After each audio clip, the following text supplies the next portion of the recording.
Clara drove her small car up the winding mountain road. The trees were tall and green, but the sky was a heavy gray. It was her first day as the general manager of the Grand Mountain Hotel. She felt a mix of excitement and a little bit of fear. This was a big job, and she wanted to do well. The road was very quiet. She did not see any other cars. Finally, she turned a corner and saw it. The hotel was huge. It was made of dark wood and gray stone. It sat on the side of the mountain like an old king. It was beautiful, but it also looked a bit lonely. Clara parked her car in the front circle. The air was very cold. She pulled her coat tightly around her body. She grabbed her suitcase from the back seat. She walked toward the heavy wooden doors. When she pushed the doors open, the lobby was very large. There was a big fireplace on one side, but there was no fire in it. The floor was made of dark marble. It was very clean and shiny. A man was standing behind the long wooden reception desk. He looked about 50 years old. He wore a very neat suit. He did not smile when Clara walked toward him. "Good morning," Clara said. Her voice sounded small in the big room. "I am Clara Vance. I am the new general manager." The man looked at her for a long moment. Then, he nodded slowly. "Welcome, Ms. Vance. I am Arthur. I am the front desk clerk. We were expecting you." Arthur reached under the desk and pulled out a heavy set of keys. He placed them on the counter. "The hotel is very quiet right now," he said. "We do not have many guests this week. The mountain is beautiful, but it is also very isolated." Clara took the keys. They felt cold in her hand. "Thank you, Arthur. I want to see the whole hotel today. Can you show me the staff offices?" "Of course," Arthur replied. He walked around the desk. "But please remember, Ms. Vance, this is an old building. It has many hallways and many stories. Some parts are better left alone." Clara followed him, but she stopped for a second. "What do you mean by that?" she asked. Arthur did not look back. "Old buildings have their own ways. You will see." Clara felt a shiver that was not from the cold air. She looked up at the high ceiling. The shadows were long and dark. She was happy to have the job, but she felt that the Grand Mountain Hotel was keeping secrets. She followed Arthur deeper into the building, ready to start her new life. Clara spent the first few hours of her day in the small office behind the reception desk. She looked at the guest files and the hotel's budget. Everything seemed normal, but she wanted to see the guest rooms. She took her master key and walked toward the elevators. The elevators were old and made of heavy bronze. When she pressed the button, she heard the cables moving behind the walls. The doors opened slowly. Clara stepped inside and pressed the button for the 4th floor. As the elevator climbed, she looked at her reflection in the shiny metal. She looked professional, but her eyes showed her curiosity. The elevator reached the top floor. When the doors opened, Clara stepped onto a thick red carpet. The 4th floor was very different from the lobby. The ceiling was lower, and the lights were dim. The air smelled like old paper and lemon cleaning spray. It was incredibly quiet. She walked down the long hallway. Her shoes made no noise on the heavy carpet. She saw a woman in a gray uniform. It was Maria, one of the hotel maids. Maria was pushing a large cart filled with white towels and small bottles of soap. She was working quickly near room 401. When Maria saw Clara, she jumped a little. She looked nervous. "Good morning, Maria," Clara said with a kind smile. "I'm just looking around the building." "Good morning, Ms. Vance," Maria replied. She kept her head down and continued to stack the towels. Clara looked down the long hallway. "It is very peaceful up here. Are all the rooms on this floor full? Maria shook her head quickly. No. Most are empty. People prefer the lower floors. They like to be closer to the restaurant and the lobby. Clara started walking toward the end of the hallway. She noticed that the doors were numbered 401, 402, and 403. But then, there was a large space. At the very end of the hall stood room 404. The door was a darker wood than the others. There was no "Do Not Disturb" sign, but the door looked very heavy and solid. As Clara got closer to room 404, she noticed Maria stopped working. The maid was watching her with wide eyes. Clara reached out to touch the door handle, but she felt a strange coldness in the air. "Is there someone in room 404? Clara asked, turning back to Maria. Maria gripped the handle of her cleaning cart tightly. Her knuckles were white. "That room is closed, Ms. Vance," she whispered. "The pipes are bad. We do not go near that room. It is better to stay in the light." Clara looked at the dark door again. There was no sound coming from inside. It looked like a normal room, but the way Maria looked at it made Clara feel uneasy. She decided not to open it yet. She turned around and walked back toward the elevator, feeling Maria's eyes on her back the whole time. Clara returned to her office. The room felt small and crowded with old furniture. She sat in her large leather chair and turned on the computer. The screen was very bright in the dim room. She wanted to look at the guest list again. She needed to understand why room 404 was so special. She typed her password. Clara looked at the list of occupied rooms. On the first floor, there were 3 guests. On the second floor, there were 5.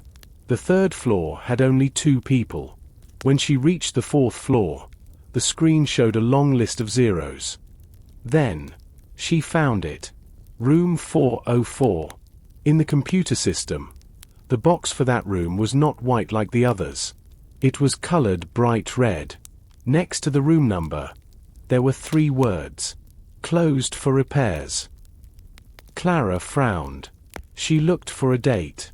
Usually, when a room is closed, there is a note about when the work started and when it will end. But for room 404, the date column was empty. There was no information about what was wrong with the room. There was no mention of a plumber or an electrician. Suddenly, there was a soft knock on the door.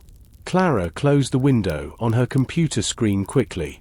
"Come in," she said. Arthur entered the office. He was carrying a small silver tray with a cup of coffee and a glass of water. He walked across the room with slow, careful steps. He placed the tray on her desk. "I thought you might be thirsty, Ms. Vance," Arthur said. His voice was very flat. He did not look at the computer screen, but Clara felt that he knew what she was doing. "Thank you, Arthur," Clara said. She took a sip of the coffee. It was very hot and bitter. "I was looking at the room status reports. I saw that room 404 is closed for repairs. What exactly is the problem with that room?" Arthur stood very still. He kept his hands behind his back. "It is an old problem. The pipes in that corner of the building are very weak. Sometimes they leak. Sometimes they make strange noises. It is easier to keep the room empty than to fix it right now. The hotel is big, and we have many other rooms. But it has been closed for a long time, hasn't it?" Clara asked. She looked Arthur in the eyes. Arthur looked away. He looked at a painting on the wall. "Time moves differently in this hotel, Ms. Vance. We focus on the guests who are here, not the rooms that are empty." He turned and walked toward the door. "Please enjoy your coffee. I will be at the front desk if you need anything else." Clara watched him leave. She did not believe him. The room did not look like it had bad pipes. It looked like a room that was being guarded. She decided she would wait until the middle of the night to investigate further.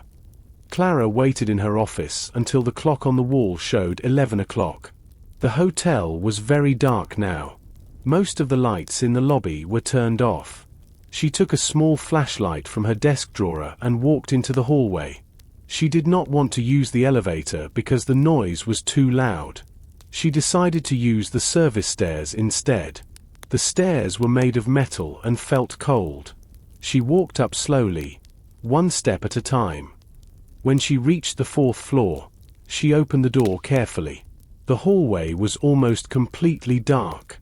Only a few small lamps on the walls were on. Clara did not turn on her flashlight yet. She waited for her eyes to get used to the shadows. She walked toward the end of the hall, toward room 404. As she got closer, she saw something on the floor. It was near the base of the door to room 404. She moved closer and turned on her flashlight for a second. The light hit a silver tray. Clara felt her breath catch in her throat. The tray was not empty. There was a plate with a piece of cooked meat and some vegetables. There was also a glass of dark red wine and a small piece of cake. The food looked delicious and fresh. It was still warm because she could see a little bit of steam rising from the meat. Clara stood very still. Her heart was beating fast. Why was there a tray of food outside a room that was closed for repairs? If the pipes were broken, no one should be inside. And if the room was empty, who was the food for? She looked at the door. There was no light coming from under it. She looked at the tray again. This was not a simple meal. This was a dinner from the hotel's expensive restaurant. Someone in the kitchen must know about this. Or perhaps Arthur or Mark, the head of security. Put it there. Suddenly, she heard a noise. It was the sound of a heavy chair moving across a wooden floor inside the room. Then, she heard the sound of footsteps. They were slow and heavy. Someone was walking toward the door. Clara felt a wave of fear. She quickly turned off her flashlight. She stepped back into a dark corner next to a large decorative plant. She held her breath and waited. She heard the metal handle of the door turn slowly. The door opened just a few inches. A pale hand reached out from the darkness of the room. The hand grabbed the silver tray and pulled it inside. Then, the door closed again. Clara heard the sound of a lock turning. She stayed in the shadows for a long time. Her hands were shaking. Room 404 was not empty. Someone was living there in secret. And someone in the hotel was taking care of them. She needed to find out who was behind that door and why they were hiding. The next morning, Clara was very tired. She sat in the hotel restaurant and drank her tea. She looked at the other guests. Most of them were elderly people. They were reading books or talking quietly. No one looked like the mysterious person from room 404. Clara felt like everyone in the hotel was acting, playing a part in a play. She decided to find Mark, the head of security. She found his office near the back of the hotel, behind a heavy metal door. The office was small and very cold. Inside, a tall man was sitting in front of a wall of television screens. The screens showed different parts of the hotel, the lobby, the hallways, and the kitchen. Some screens were black and white, and some were in color. Mark turned around in his chair. He had short, dark hair and very blue eyes. He looked very serious and did not smile. He wore a black uniform with a silver badge. "Can I help you, Ms. Vance?" he asked. His voice was deep and very calm. "I was walking on the 4th floor last night," Clara said. She watched his face carefully, looking for any sign of a secret. "I saw something strange. There was a tray of fresh food outside room 404. Then, someone took it inside." Mark did not move. He did not look surprised or worried. He looked at the screens for a moment before answering. The kitchen staff sometimes leaves food for the night workers. He said, "It is a long night, and they get hungry. But room 404 is closed for repairs." Clara said, "And why would a worker be inside a locked room at midnight? Why not eat in the break room?" Mark stood up. He was much taller than Clara. He walked toward her and looked down at her. He was not being mean, but he wanted to show his authority. "Ms. Vance, you are new here. This hotel is very old and it is in a very isolated place. We have our own ways of doing things. One of the rules is to let the security team do their job. I look after the safety of this building. You look after the guests and the money. It is better for everyone if we keep our jobs separate." "I am the manager," Clara reminded him. "I am responsible for everyone in this building. If there is a person in that room, I need to know who they are." Mark shook his head slowly. "There is no guest in that room. There are only repairs. Perhaps you were tired and the shadows played a trick on your eyes. The lights on the 4th floor are very dim." Clara felt a coldness in the room that had nothing to do with the air conditioning. She knew Mark was lying. He was watching the screens. But he was not looking for thieves. He was watching the hallways to make sure no one saw the secret. "I understand," Clara said. She turned to leave. "I will go back to my office now." As she walked away, she felt Mark's eyes on her back. She realized that she could not trust the head of security. If someone was in room 404, Mark was helping them stay hidden. She was alone in this mystery, and the hotel felt bigger and more dangerous than before. Clara lay in her bed, but her eyes were wide open. The room was dark, but the moonlight came through the window. It made long, silver shapes on the floor. She looked at the clock. It was midnight. Every time she closed her eyes, she thought about the pale hand reaching out from room 404. She thought about the tray of food and Mark's cold blue eyes. The hotel was too quiet. In a normal hotel, you hear the distant sound of a television or a person laughing in the hallway. Here, there was only the sound of the wind pushing against the glass. Clara felt like the building was breathing. She decided she could not stay in bed.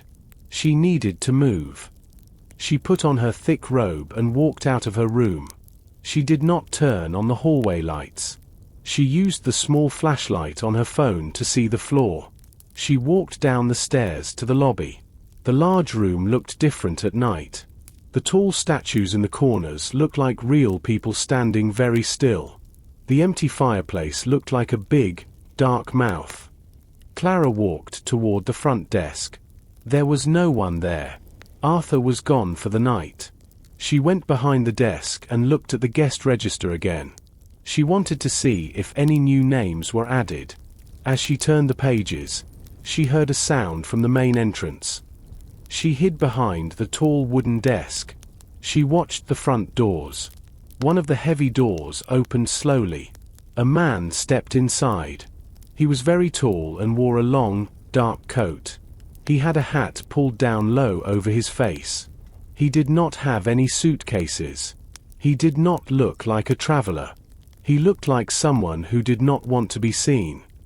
The man walked across the marble floor. He did not look left or right. He walked straight toward the elevators. He moved with a heavy, steady pace. Clara watched him from the shadows. The man reached the elevator and pressed the button.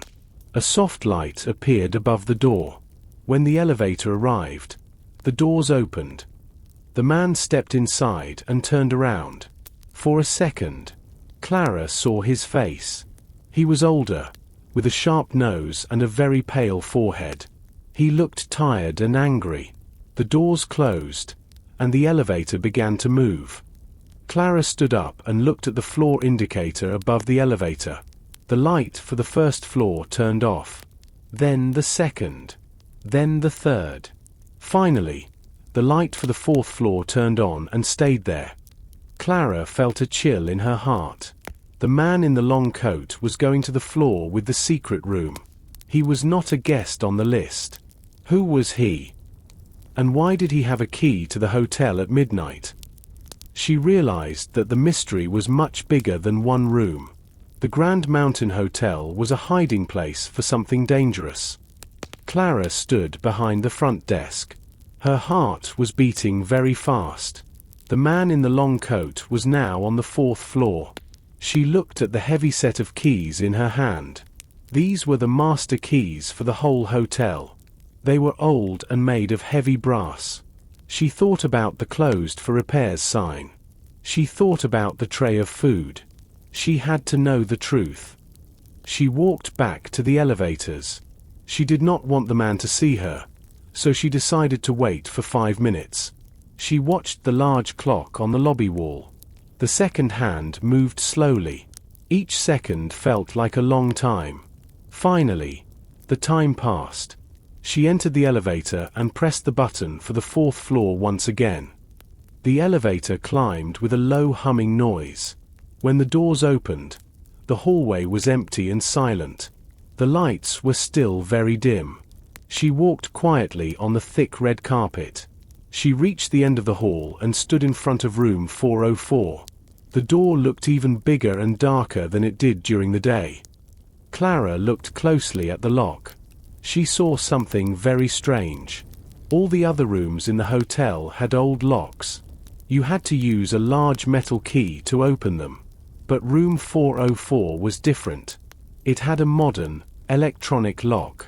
There was a small red light glowing on the metal handle. It looked very expensive and very new. She took her master key. She tried to find a place to put the key into the lock, but there was no keyhole. She then took her electronic keycard. She held it against the sensor. The small light on the door turned from red to a flashing orange. The door did not open.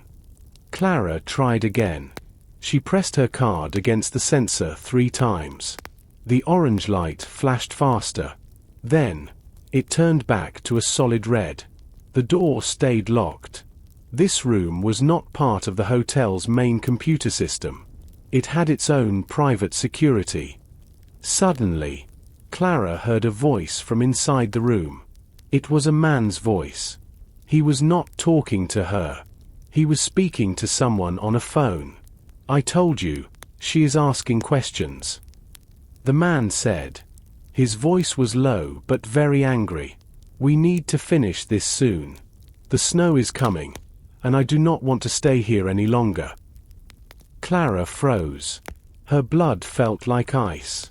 Was he talking about her? She felt a wave of fear. She stepped away from the door quickly. She accidentally bumped into a small wooden table in the hallway. The talking inside the room stopped immediately. Everything became completely quiet. Clara did not wait to see what would happen next. She turned and ran back to the elevator as fast as she could. She did not look back until she was safely inside her own office with the door locked tight. Clara stayed in her office for a long time. She did not turn on the main light. She sat in the dark and thought about the voice she heard. The man in room 404 knew she was there. He knew she was asking questions.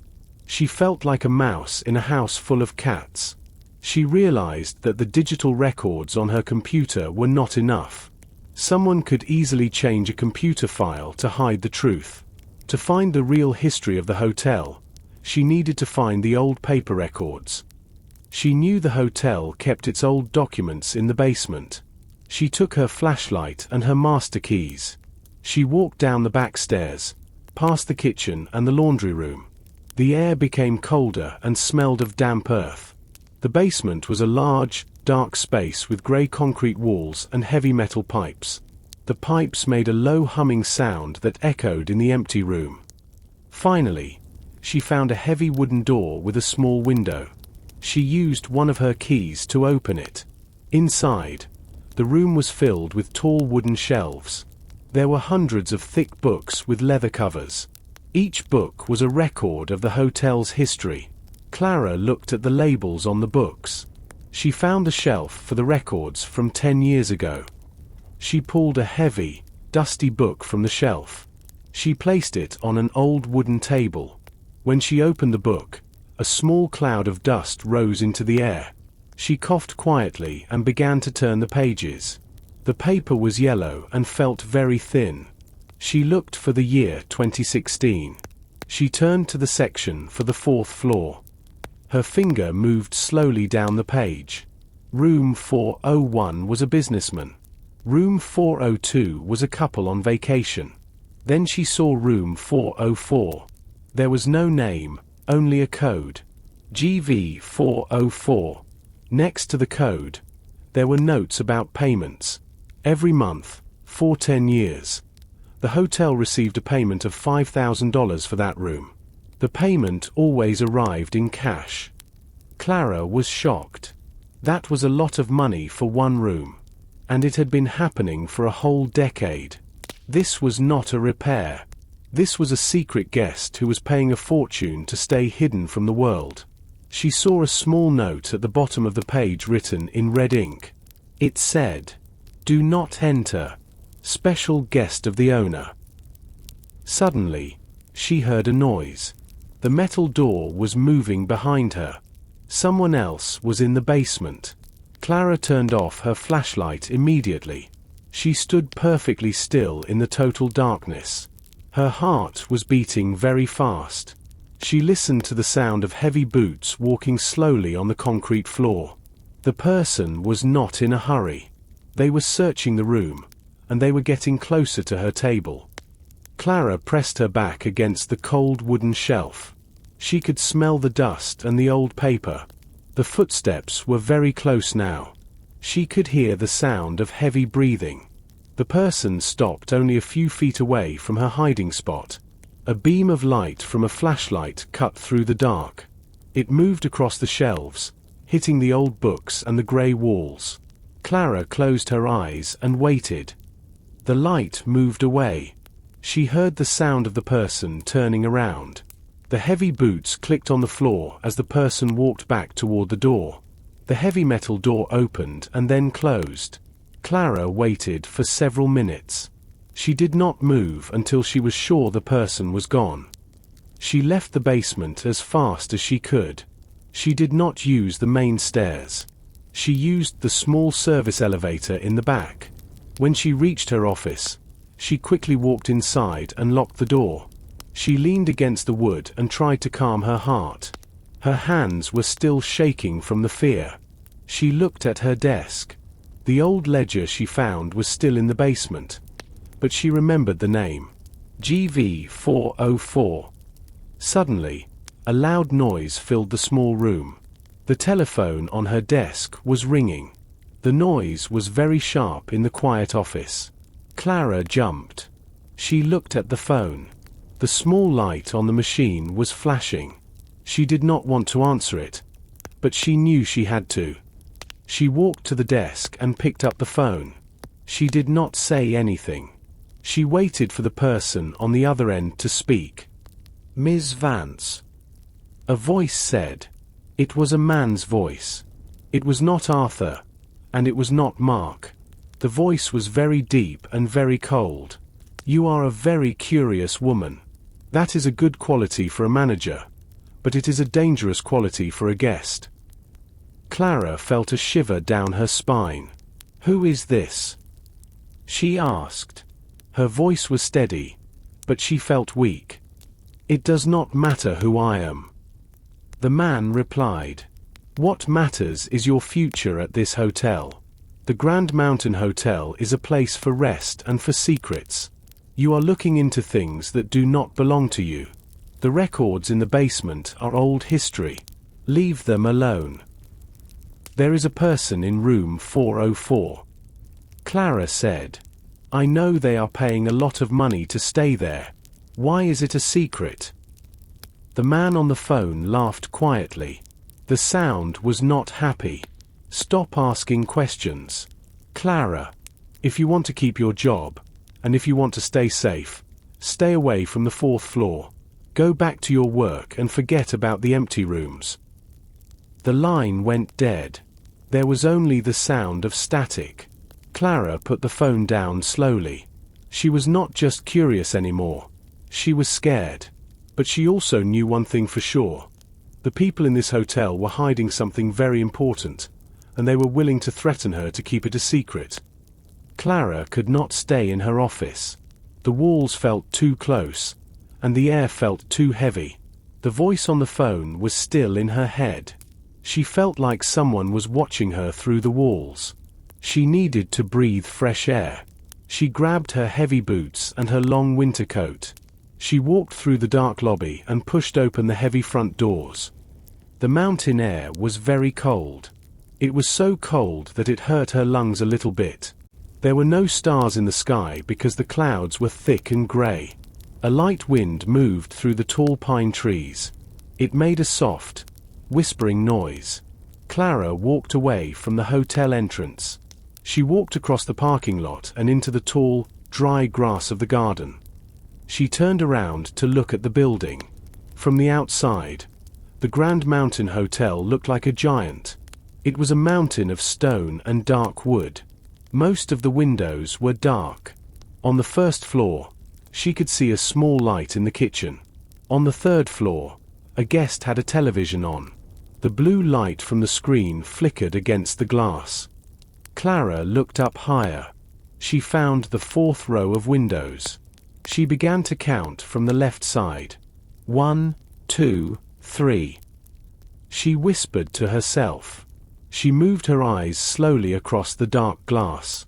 Finally, she reached the very end of the building. That was room 404. At first, the window was completely dark. It looked like an empty black hole in the wall. Clara stood very still in the grass. She waited for a long time. Her toes were starting to feel numb from the cold, but she did not want to leave. Suddenly, something changed. A small, yellow light appeared behind the glass of the window in room 404. It was not a bright light like a ceiling lamp.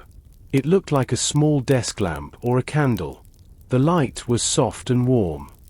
Then, Clara saw a shape. A person walked in front of the window. She could only see a dark silhouette against the yellow light. The person was tall. They stood by the window for a moment. Clara stopped breathing. She was standing in the dark, so she hoped the person could not see her.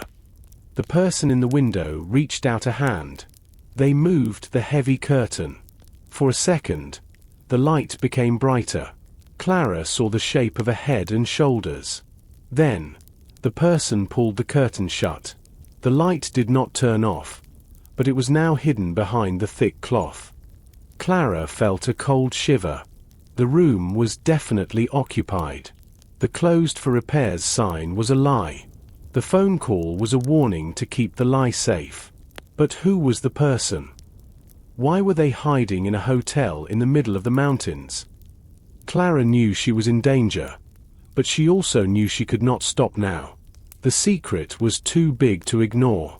She turned and walked back to the hotel, her mind full of new questions. Clara did not sleep well after seeing the light in the window. The next morning, the sun was hidden behind thick, white clouds. The air felt heavy, like a storm was coming. Clara went back to her office. She wanted to look for more information about the hotel's past. She began to look through the drawers of the large wooden desk. Most of them were filled with old pens and empty notebooks. In the bottom drawer, she found a small metal box. It was locked, but the key was sitting right under it. Clara opened the box. Inside, there were no documents or money. There was only an old photograph. The photo was black and white, and the edges were yellow with age. The picture showed a group of people standing in front of the Grand Mountain Hotel. They were all wearing uniforms. Clara realized this was a photo of the hotel staff from 20 years ago. In the middle of the group stood a man she recognized immediately. It was Mark, the head of security. He looked much younger. His hair was longer, but his eyes were the same. He looked very serious, even 20 years ago. Clara looked at the person standing right next to Mark. Her heart began to beat faster. The person in the photo was a man, but his face was gone. Someone had used a pair of scissors to cut the face out of the photograph. There was just a small, empty hole where the man's head should be. The man in the photo was wearing a manager's suit. He was tall and had broad shoulders. He held his hands behind his back, just like Arthur did. Clara looked at the back of the photo. There were names written in messy blue ink. She could read Mark, security, and Arthur, reception. But the third name was scratched out with a black pen. She could only see the first letter, E. Who was this man? Why did someone want to hide his face? Clara felt that this E was the person in room 404. She remembered the name she saw in the old records. GV 404. Perhaps the V stood for a last name. Suddenly, the door to her office opened. Clara did not hear anyone knock. She quickly pushed the photo under a pile of papers. Mark was standing in the doorway. He was wearing his black uniform. He looked at Clara. Then he looked at her desk. He did not move, but he looked very tall and strong. "Ms. Vance," he said. His voice was like a low growl. "Arthur said you were looking for old files again. We have a lot of work to do today. The snow is starting to fall. We must prepare the hotel for the winter storm." "I was just cleaning my desk, Mark," Clara said. She tried to make her voice sound normal. Mark walked into the room. He stood near the desk. He was so close that Clara could smell his cold leather jacket. "The past is a heavy thing, Clara," Mark said. "In this hotel, we do not look back. We only look forward. Do you understand?" Clara nodded slowly. "I understand." Mark turned and walked out of the room without another word. Clara waited until she could no longer hear his footsteps. She pulled the photo out from under the papers. She looked at the empty hole where the face should be. She was sure that Mark was the one who cut it out. He was not just guarding a room. He was guarding a person from his own past. Clara could not sleep. The wind was blowing hard against the hotel walls. She sat by the window in her dark room. She looked down at the driveway. The snow was falling more quickly now. It covered the ground like a thick, white blanket.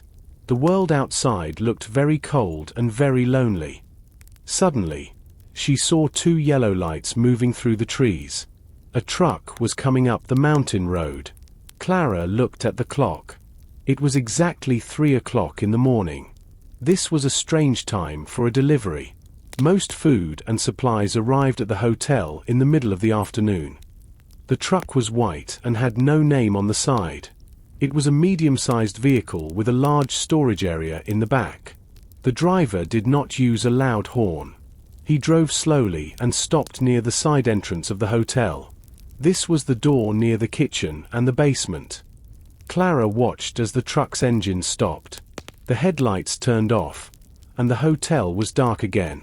Two men stepped out of the truck. They were wearing heavy black coats and dark hats. They did not speak to each other. They moved with a sense of purpose. A moment later, a small light turned on near the side door. Mark, the head of security, walked out. He was not wearing his winter coat, just his black uniform. He did not look surprised to see the truck. He nodded to the two men. He looked around the parking lot to see if anyone was watching. Clara moved behind her curtain so he could not see her. The men went to the back of the truck. The metal door of the truck opened. It was a heavy, scraping noise that echoed in the quiet night. The men reached inside and pulled out a long, rectangular box. The box was made of dark wood and had metal handles on the sides. It looked very heavy. It took both men to carry it. Mark held the door open for them. The men carried the box inside the hotel. They moved carefully, as if the contents of the box were very fragile or very expensive. After a few minutes, the men came back out without the box. They jumped into the truck and drove away quickly. The truck's tires made a soft, crunching sound on the fresh snow. Mark stayed outside for a moment. He looked up at the windows of the hotel. Clara stayed perfectly still. Her heart was racing. What was in that box? It was the size of a large painting, or perhaps a small piece of furniture. Or was it something else? She remembered the closed for repairs sign. Perhaps the box contained the tools for the repairs. But why bring it at 3 in the morning in a secret truck? Mark went back inside and locked the door. The side light turned off. Clara sat in the dark for a long time. The hotel was silent again, but the silence felt heavy with secrets. She knew that something important had just arrived, and it was not for the guests. Clara decided she needed to talk to someone who worked at the hotel a long time ago. She remembered a name from the old files. Sarah Jenkins. Sarah was a maid at the hotel for 30 years. Now, she lived in a small cottage in the village at the bottom of the mountain. The drive was difficult. The snow was very deep, and the car moved slowly. The trees were white, and the sky was dark. Clara found the house at the end of a quiet street.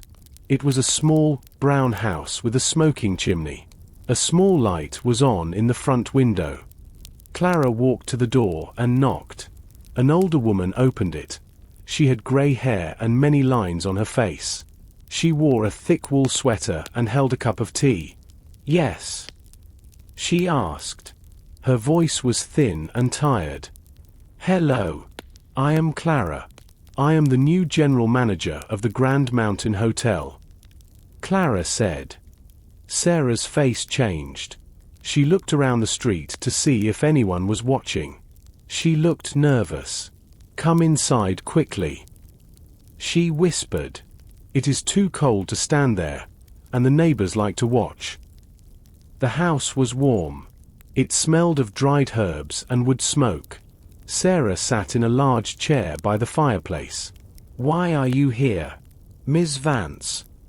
she asked. "People from the hotel do not usually visit me. I have questions about the hotel's history," Clara said. "I have questions about room 404. Sarah's hands started to shake. She put her tea cup down on a small table. "That room is a dark place," Sarah said. Her voice was not steady. "It has been closed for a very long time." "I saw someone there," Clara said quietly. "I saw a man in a long coat.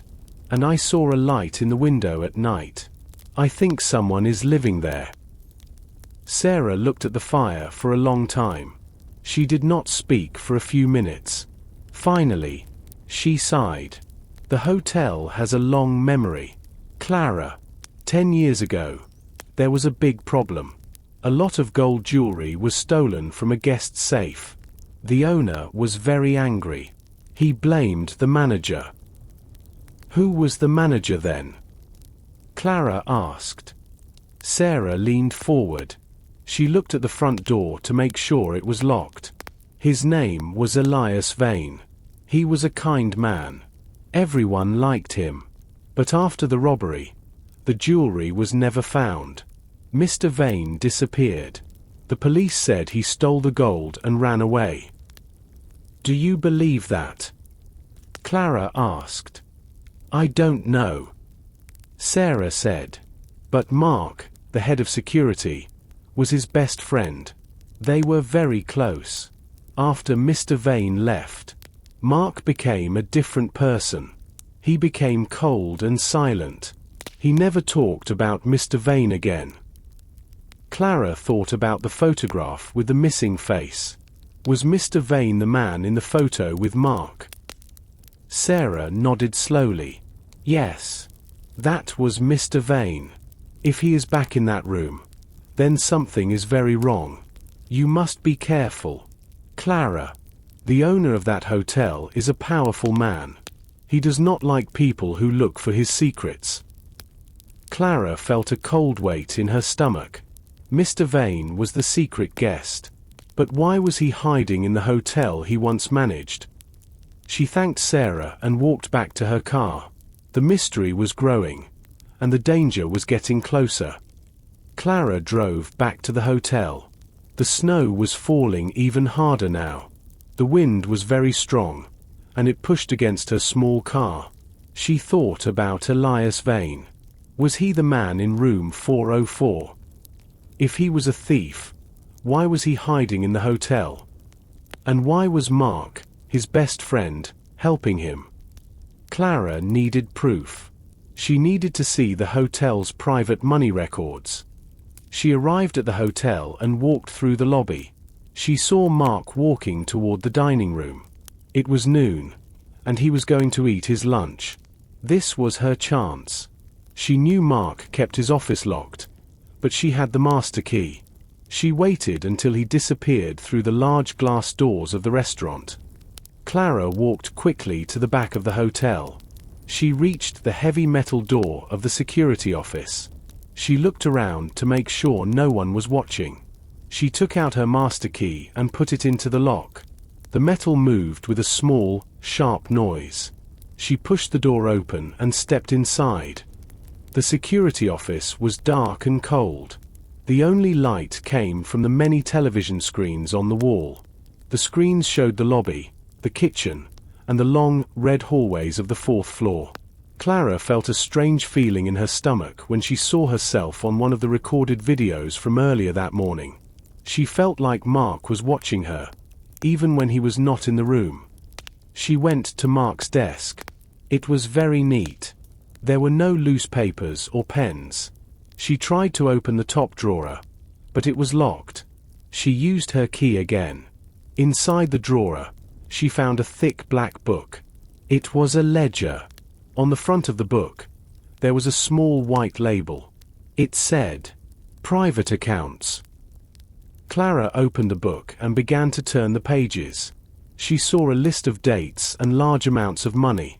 Every month, for the last 10 years, a payment of $10,000 was moved. The money did not go to the hotel's main bank account. Instead, it was sent to a secret account. The name on the account was Project V. Clara's heart began to beat fast. V must be for Vane.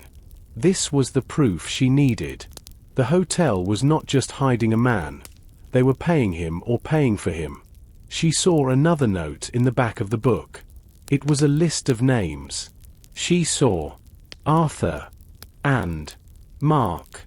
Next to their names, there were smaller payments. They were being paid to keep the secret. Suddenly, she heard a sound in the hallway. It was the sound of heavy boots walking on the hard floor.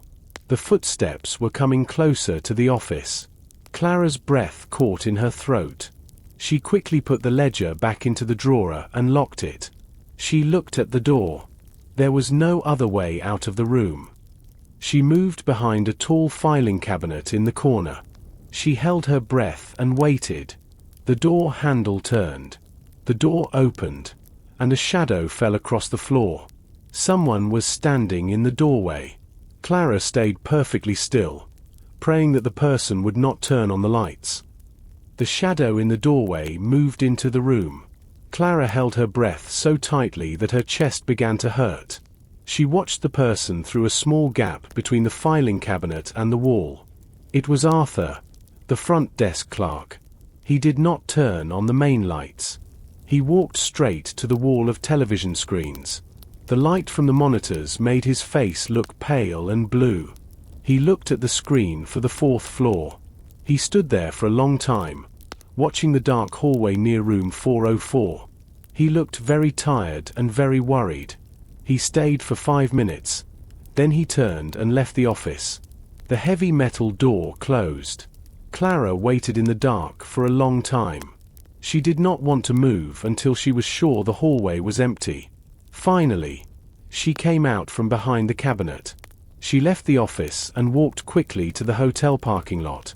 The snow was falling heavily now. It was hard to see the road, but she had to get away from the hotel for a few hours. She drove down the mountain to the village. The village was very quiet because of the weather. She parked her car in front of the local library.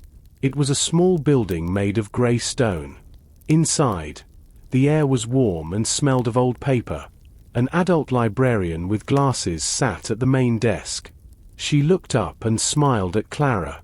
"Can I help you?" the librarian asked. "Yes," Clara said. "I am looking for old newspapers.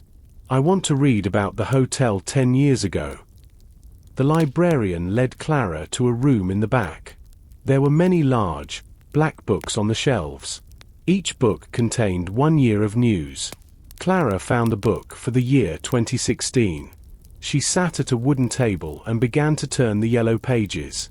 She found the date, December 14th, 2016. The headline on the front page was very large. It said, "The Great Mountain Robbery."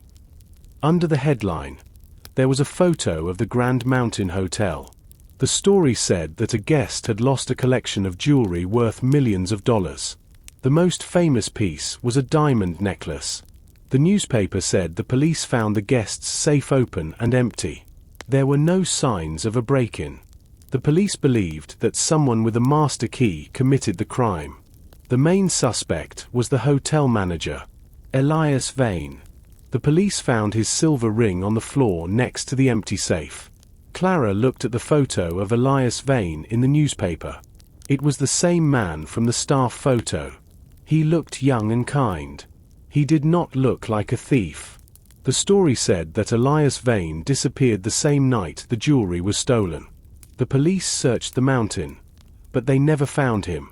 Clara read the last part of the story very carefully. The jewelry belonged to a man named Mr. Sterling. Clara felt her heart stop for a second. Mr. Sterling was now the owner of the Grand Mountain Hotel. He bought the hotel only 1 month after the robbery happened. Clara closed the book. She felt a cold shiver. If Mr. Sterling was the victim of the robbery, why was the suspect living in his hotel? And why were Mark and Arthur helping him? She knew she had to find that silver ring. It was a very important piece of the story. Clara left the village library. The air was even colder now than when she arrived. The snow was falling in large, white flakes that covered everything. She pulled her scarf around her face and tucked the information she learned into her mind. She was thinking about Mr. Sterling and Elias Vane. Why would a victim keep the man who robbed him in his hotel? It did not make sense. As she walked down the sidewalk, the village was very quiet. Most of the small shops were closed because of the heavy snow. The only sound was the movement of her boots on the fresh snow. Then, she heard another sound. It was the low hum of a car engine behind her. She did not look back immediately. She walked a little faster. The sound of the engine stayed behind her. It was moving at exactly the same speed as her walking. Clara turned a corner near a row of closed cafes. She looked over her shoulder. A black car with very dark windows was following her. It moved slowly over the white road. The tires made a soft, wet noise as they pushed through the snow. She could not see the driver. The car was completely silent except for the engine. Clara felt a wave of fear. She did not want to walk to her car yet. If she got into her car and drove back to the hotel, the person would follow her on the lonely mountain road. She needed to hide. She saw a small shop with a warm yellow light in the window. It was a local grocery store that was still open. She pushed the door open. Inside, the shop was small and crowded with shelves of food. An older man was standing behind the counter. He was reading a book and wearing a thick green sweater. He looked up and gave her a small nod. "Hello," he said. "The weather is getting very bad. You should be home." "Yes, I know," Clara said. She walked to the back of the store. She stood behind a tall shelf filled with boxes of cereal. She moved a few boxes so she could see through the front window. The black car stopped in front of the shop. It sat there in the middle of the street. The engine was still running. A cloud of white smoke came from the back of the car and vanished into the wind. Clara stayed very still. She felt like her heart was beating against her ribs. The man at the counter looked at the car outside.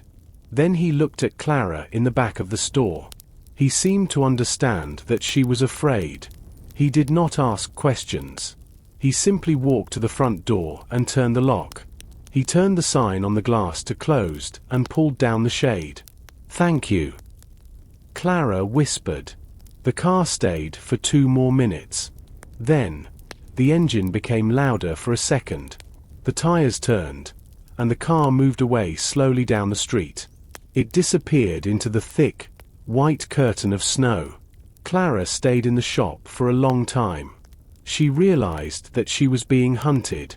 The people at the hotel knew she was in the village, and they were watching her every move. Clara waited in the small shop for 10 more minutes. She looked at her watch. It was 4 o'clock in the afternoon, but it looked like night because of the thick clouds. She thanked the shopkeeper again and walked out into the cold. The wind was much stronger now. It pushed against her body, and the snow hit her face like tiny needles. She ran to her car. The snow was already covering the wheels. It was very difficult to open the door because the ice was thick. Finally, she got inside. The car felt like a small, cold box. She started the engine. It made a low, struggling noise before it finally started. Clara turned on the heater, but her hands were still shaking. The drive back to the Grand Mountain Hotel was terrifying. The road was a narrow path of white between the dark trees. She could only see a few feet in front of her. Every few minutes, a loud gust of wind shook the car. Clara held the steering wheel with both hands. Her knuckles were white. She knew that if she went off the road, no one would find her in this storm. As she climbed higher up the mountain, the snow became even deeper. The car moved slowly, like a tired animal. She saw the dark shapes of trees falling under the weight of the ice. A large branch fell onto the road behind her. She was lucky she had passed that spot a second earlier. Finally, the tall stone gates of the hotel appeared through the white curtain of snow. The lights of the hotel were bright, but they looked small and weak against the storm. Clara drove into the parking lot. She saw Mark and Arthur standing near the front entrance. They were wearing heavy coats and holding large shovels. Clara parked her car and ran toward the building. The snow was up to her knees. When she reached the porch, Mark looked at her. His face was hard and his eyes were cold. "You are lucky you made it, Ms. Vance," Mark said. His voice was loud so she could hear him over the wind. "The mountain road is now closed. A large tree fell across the path 2 miles down. No one can leave, and no one can come here." Arthur nodded. He looked worried. "The storm is going to last for 2 days. We are completely isolated now." Clara looked back at the road. It was gone. There was only a wall of white. She was trapped. She was inside the hotel with the man in room 404, the suspicious head of security, and the secrets of the past. She walked into the lobby. The heavy wooden doors closed behind her. The hotel was no longer a place of work. It was a cage. Clara sat in the hotel lobby. The large room was very cold now. The heaters stopped working because the storm was too strong. Outside, the wind made a long, low crying sound as it pushed against the stone walls. Mark and Arthur were busy in the basement, trying to check the water pipes. Clara was alone with her thoughts. Suddenly, the lights above her head began to flicker. They grew bright, then dim, then bright again. A second later, a sharp noise came from the electrical box behind the desk. Then, everything went black. The entire hotel was plunged into total darkness. The soft hum of the refrigerators and the small lights on the walls were gone. Clara sat perfectly still. The darkness was so thick she could not see her own hands. She felt a wave of cold air move through the room. She reached into her pocket and found her small flashlight. She turned it on. The beam of light was a thin, white line in the vast room. It made the shadows of the tall chairs look like giant monsters on the walls. "Mark! Arthur!" she called out. Her voice sounded thin and weak. There was no answer. Only the sound of the wind roared through the cracks in the heavy wooden doors. She decided to move. She could not sit in the lobby forever. She walked slowly toward the stairs. She did not want to use the elevator, even if it had power. A trapped elevator in a dark hotel was a terrifying thought. As she climbed the stairs, her flashlight moved over the paintings on the wall. The people in the old pictures seemed to watch her with cold, painted eyes. When she reached the second floor, she stopped. She heard a noise coming from above. It was the sound of a heavy door opening and closing. Then, she heard footsteps. They were slow and careful. Someone was walking on the fourth floor. Clara turned off her flashlight. She did not want the person to see her light. She stood in the complete darkness, her heart beating fast against her ribs. She waited for a long time. The footsteps moved toward the end of the hallway, toward room 404. Then, the sound stopped. Clara felt a cold shiver. Without the electronic locks working, was room 404 now open? Or did it have a backup battery? She needed to check her office first. She needed to find her emergency candles. She walked down the hallway of the third floor, touching the wall with her hand to find her way. The hotel felt like a different place in the dark. It felt alive. Every floorboard that moved under her feet sounded like a loud warning. She finally reached her office and pushed the door open. The room was freezing. She moved her flashlight across her desk. She wanted to find her matches, but her light hit something else instead. There was a small, white piece of paper sitting right in the middle of her desk. It was not there when she left an hour ago. Someone had entered her office in the dark. Clara stood in her cold office. She held her breath. The small white paper was still in her hand. She moved her flashlight closer to read the words again. The handwriting was very strange. It was shaky, as if the person was very old or very scared. "The truth is behind the wallpaper in the laundry room," she whispered to herself. Her heart was beating fast. Who was in her office? The door was locked when she left. That meant the person had a key. Mark had a key. Arthur had a key. Did the guest in room 404 have a key too? Clara felt like the hotel was watching her. The shadows in the corner of the room seemed to move in the dim light of her flashlight. She knew she had to go to the laundry room. It was in the basement, far below the lobby. She did not like the basement. It was always damp and smelled of old stone. But this note was her only hope to find the truth about the robbery 10 years ago. She had to know if Elias Vane was a criminal or a victim. She walked out of her office. She moved very quietly. She did not want Mark to hear her. She used the back stairs. Every step made a small noise on the wood. The wind hit the windows of the hotel. It made a long, loud sound that did not stop. It was like a giant was screaming at the building.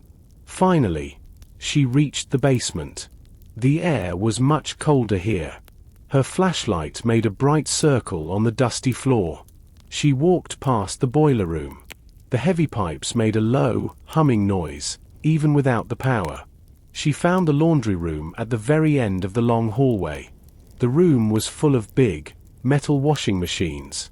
They looked like large, sleeping animals in the dark. Clara walked to the back of the room. She looked at the walls. The wallpaper was very old. It was covered in dust and cobwebs. She began to push on the walls with her hands. She wanted to find a place that felt hollow or soft. She reached the wall behind a tall shelf of white towels. She noticed a small tear in the paper. She put her fingers into the hole and pulled. The paper was dry and broke easily in her hands. Behind the paper, there was a small, square piece of metal. It was a hidden safe. It had a silver dial with numbers on it. Clara felt a mix of fear and excitement. The note was right. Something was hidden here. But she did not know the code to open it. She looked at the safe and thought about all the dates and names she saw in the old records. She felt the cold metal with her fingers.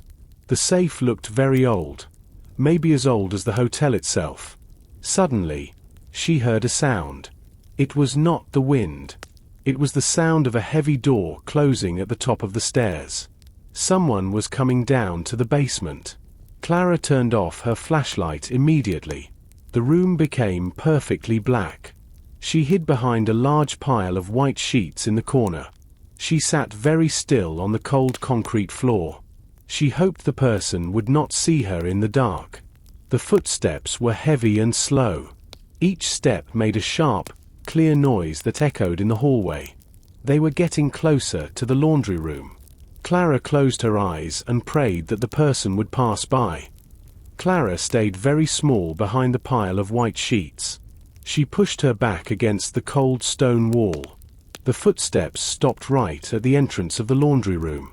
A very bright light suddenly hit the opposite wall. It was a powerful flashlight. The light was so strong that Clara had to squint her eyes. She saw a pair of black boots step into the room. It was Mark. He moved the light slowly across the large washing machines. He was breathing heavily, as if he had been running or working hard. The light moved closer to the back of the room where the secret safe was located.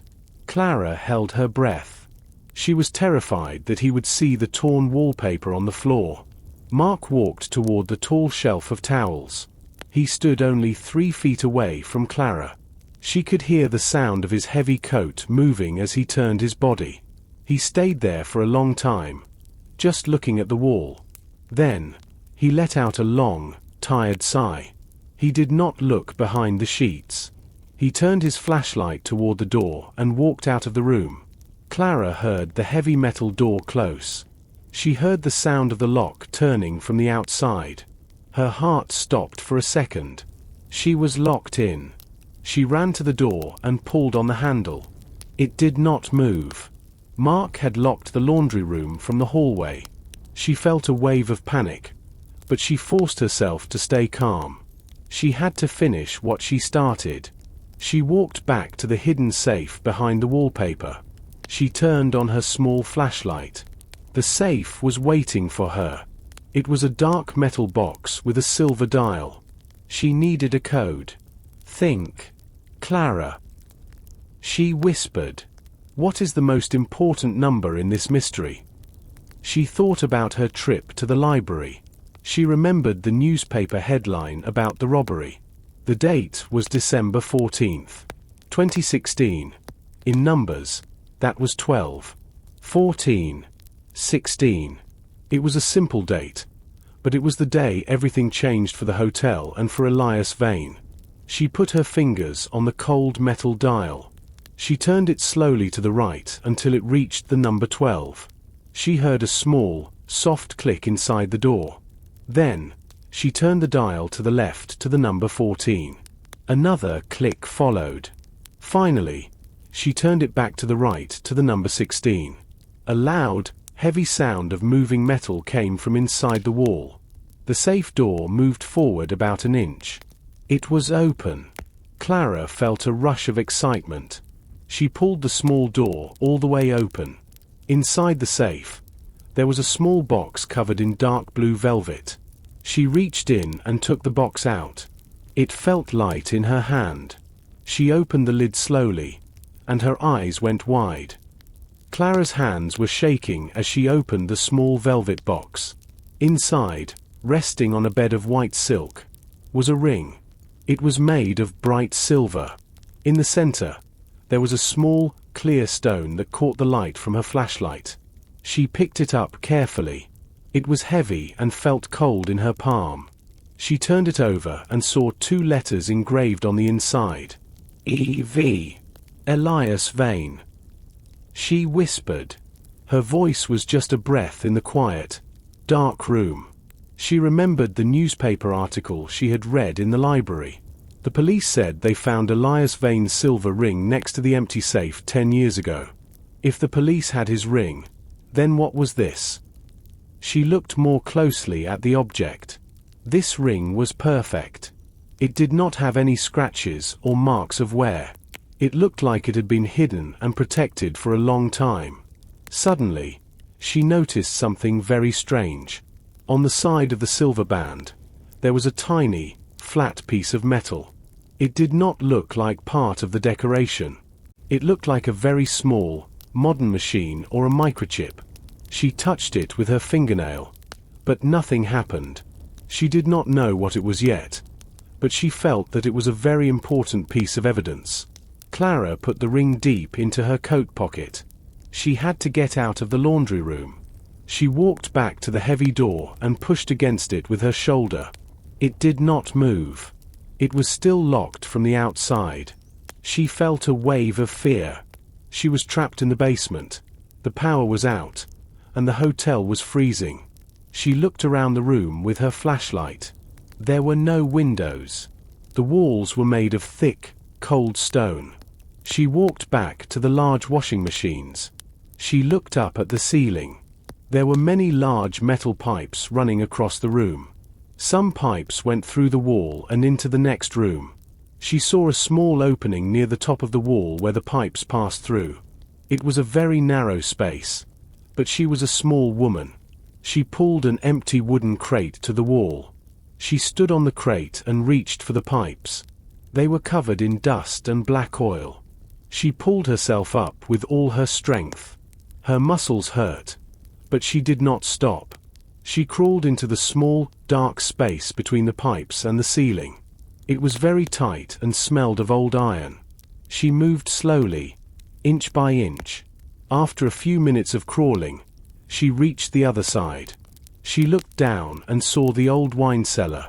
It was dark, but the door to the wine cellar was usually left open. She dropped to the floor and landed on the dirt floor.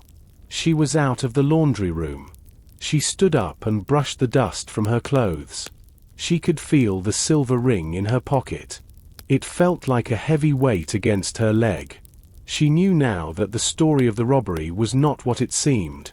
She had to find a way to get back to the 4th floor and speak to the man in room 404. Clara climbed the stairs from the wine cellar. Her heart was still beating fast from the escape. The hotel was silent and very dark. The only sound was the wind outside. She reached the lobby and stopped. She saw a small yellow light near the large fireplace. It was the light of a single candle. A man was sitting in one of the large leather chairs. He was staring at the empty fireplace. He wore a long black coat and heavy boots. He was not one of the guests Clara knew. He looked about 40 years old. He had very short hair and a small scar on his chin. He looked like a man who was always ready for a fight. Clara walked toward him. Her flashlight moved across the floor. "Hello," she said. The man did not jump. He turned his head slowly and looked at her. His eyes were dark and very sharp. "Good evening," he said. His voice was calm and very deep. "I am Clara Vance, the manager," she said. "I did not see you arrive. The road is closed because of the storm. Mark said no one else could reach the hotel." The man stood up. He was very tall. "My name is Mr. Black. I arrived just before the final wall of snow covered the road. I parked my car in the back, near the trees. Arthur gave me a room key, but the power went out before I could find my luggage." Clara looked at his hands. He was not carrying a bag. He did not even have a small briefcase. "You have no luggage at all?" she asked. Mr. Black smiled, but his eyes stayed cold. "I travel light." Ms. Vance. Sometimes the most important things fit in a pocket. Clara thought about the silver ring in her own pocket. She felt a sudden wave of suspicion. Why would someone drive up a dangerous mountain in a giant storm with no bags? "I see," she said.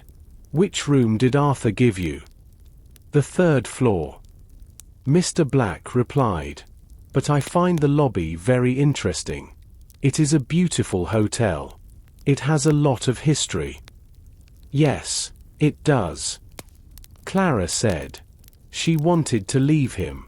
She did not like the way he looked at her. He looked like he was reading her mind. "I must go and check on the other guests. Please stay near the candle. It is dangerous to walk in the dark." "I am not afraid of the dark," Mr. Black said quietly. Clara turned and walked toward the stairs. She felt his eyes on her back. She did not believe his story. He did not look like a traveler. He looked like a hunter. She wondered if he was the person who followed her in the black car in the village.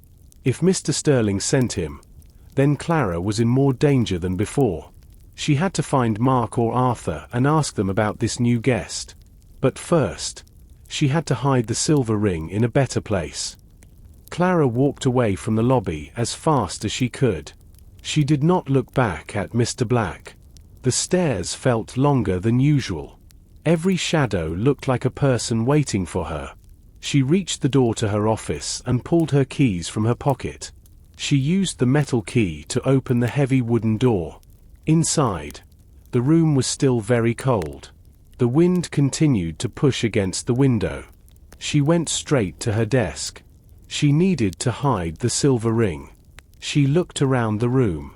She decided to hide it inside an old, heavy dictionary on the shelf. She opened the book to a random page, placed the ring inside, and pushed the book back into its place. She felt a little better now that the ring was not on her body. Then, Clara reached for her belt. She usually kept her electronic master key card in a small leather pouch there. This was the key that opened every guest room in the hotel. Her fingers touched the leather, but the pouch felt light. She opened it and looked inside. The master keycard was gone. Clara felt a wave of cold fear. She searched her pockets. She looked on the floor under her desk. She checked the hallway outside her door. The keycard was not there. She remembered the person who entered her office when the lights went out. They did not just leave a note. They took her most important tool. Without the keycard, Clara could not open the modern locks. She could not enter room 404. But someone else now had the power to enter any room in the hotel. They could even enter her own bedroom while she was sleeping.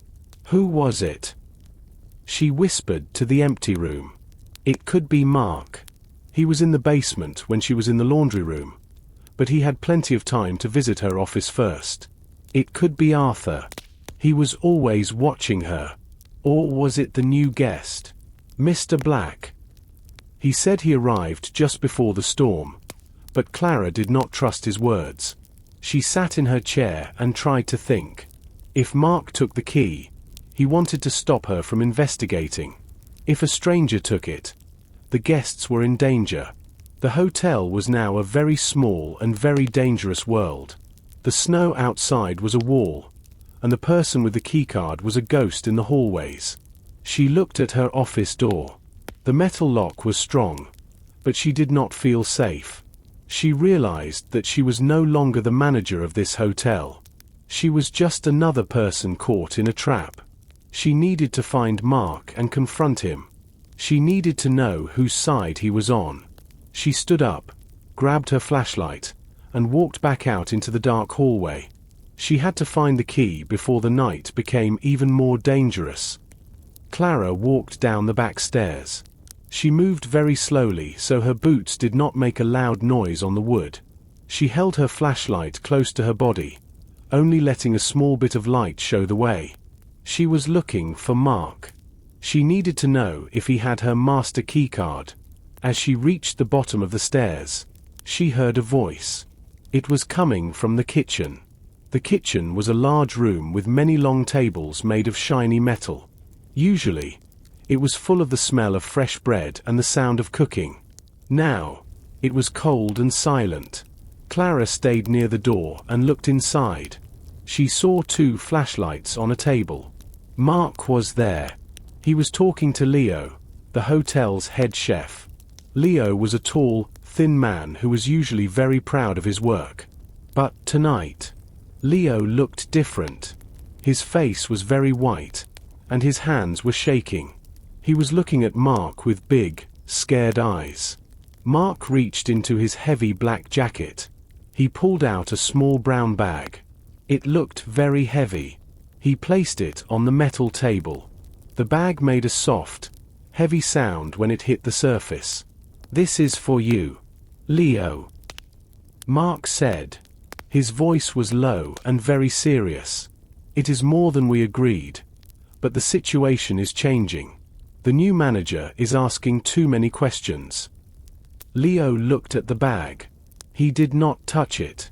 "I don't want the money, Mark," he whispered. "I want to go home. This is not right.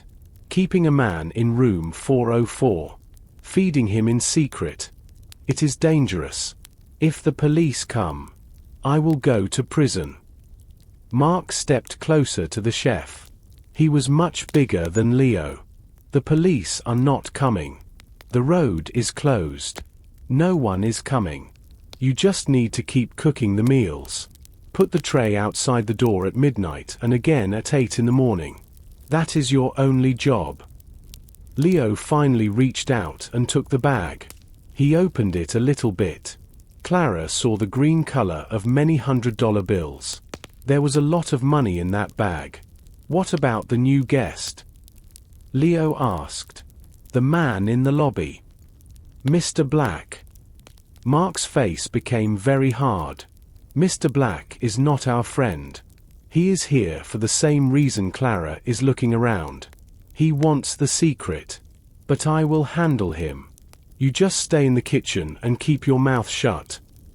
Mark took his flashlight and started to walk toward the door where Clara was standing.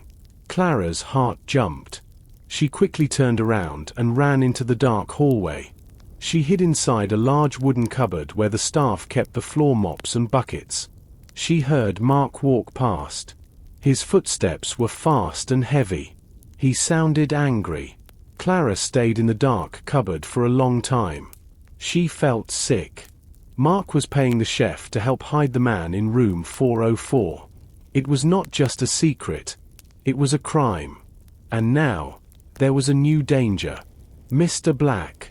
Clara realized she was caught between 2 sides, and she did not know who was more dangerous. Clara climbed the stairs to the 4th floor. Her legs felt heavy, but she did not stop. The hotel was a frozen tomb of secrets, and she was done hiding in cupboards. She reached the top of the stairs and looked down the long, dark hallway. The red carpet looked like a black river in the dim light of her flashlight. She walked toward the end of the hall. When she reached room 404, she stopped. She expected to see the closed for repairs sign, but it was gone. It was lying on the floor, snapped in half. Even more surprising was the door. It was not fully closed. A small crack of darkness showed between the door and the frame. Clara pushed the door open. It did not creak. The hinges were well-oiled and silent. She stepped inside and moved her flashlight around the room. This was not a guest room anymore. It looked like a small apartment. There were bookshelves filled with thick novels, a small wooden table, and a comfortable-looking armchair. The air smelled of old paper and lavender. "I knew you would come eventually, Clara," a voice said. Clara jumped, her flashlight shaking in her hand. A man was sitting in the armchair in the corner of the room. He was the silhouette she had seen through the window. He was older, with white hair and a kind, tired face. He was wearing a soft grey sweater and thick glasses. He did not look like a thief. He looked like a grandfather.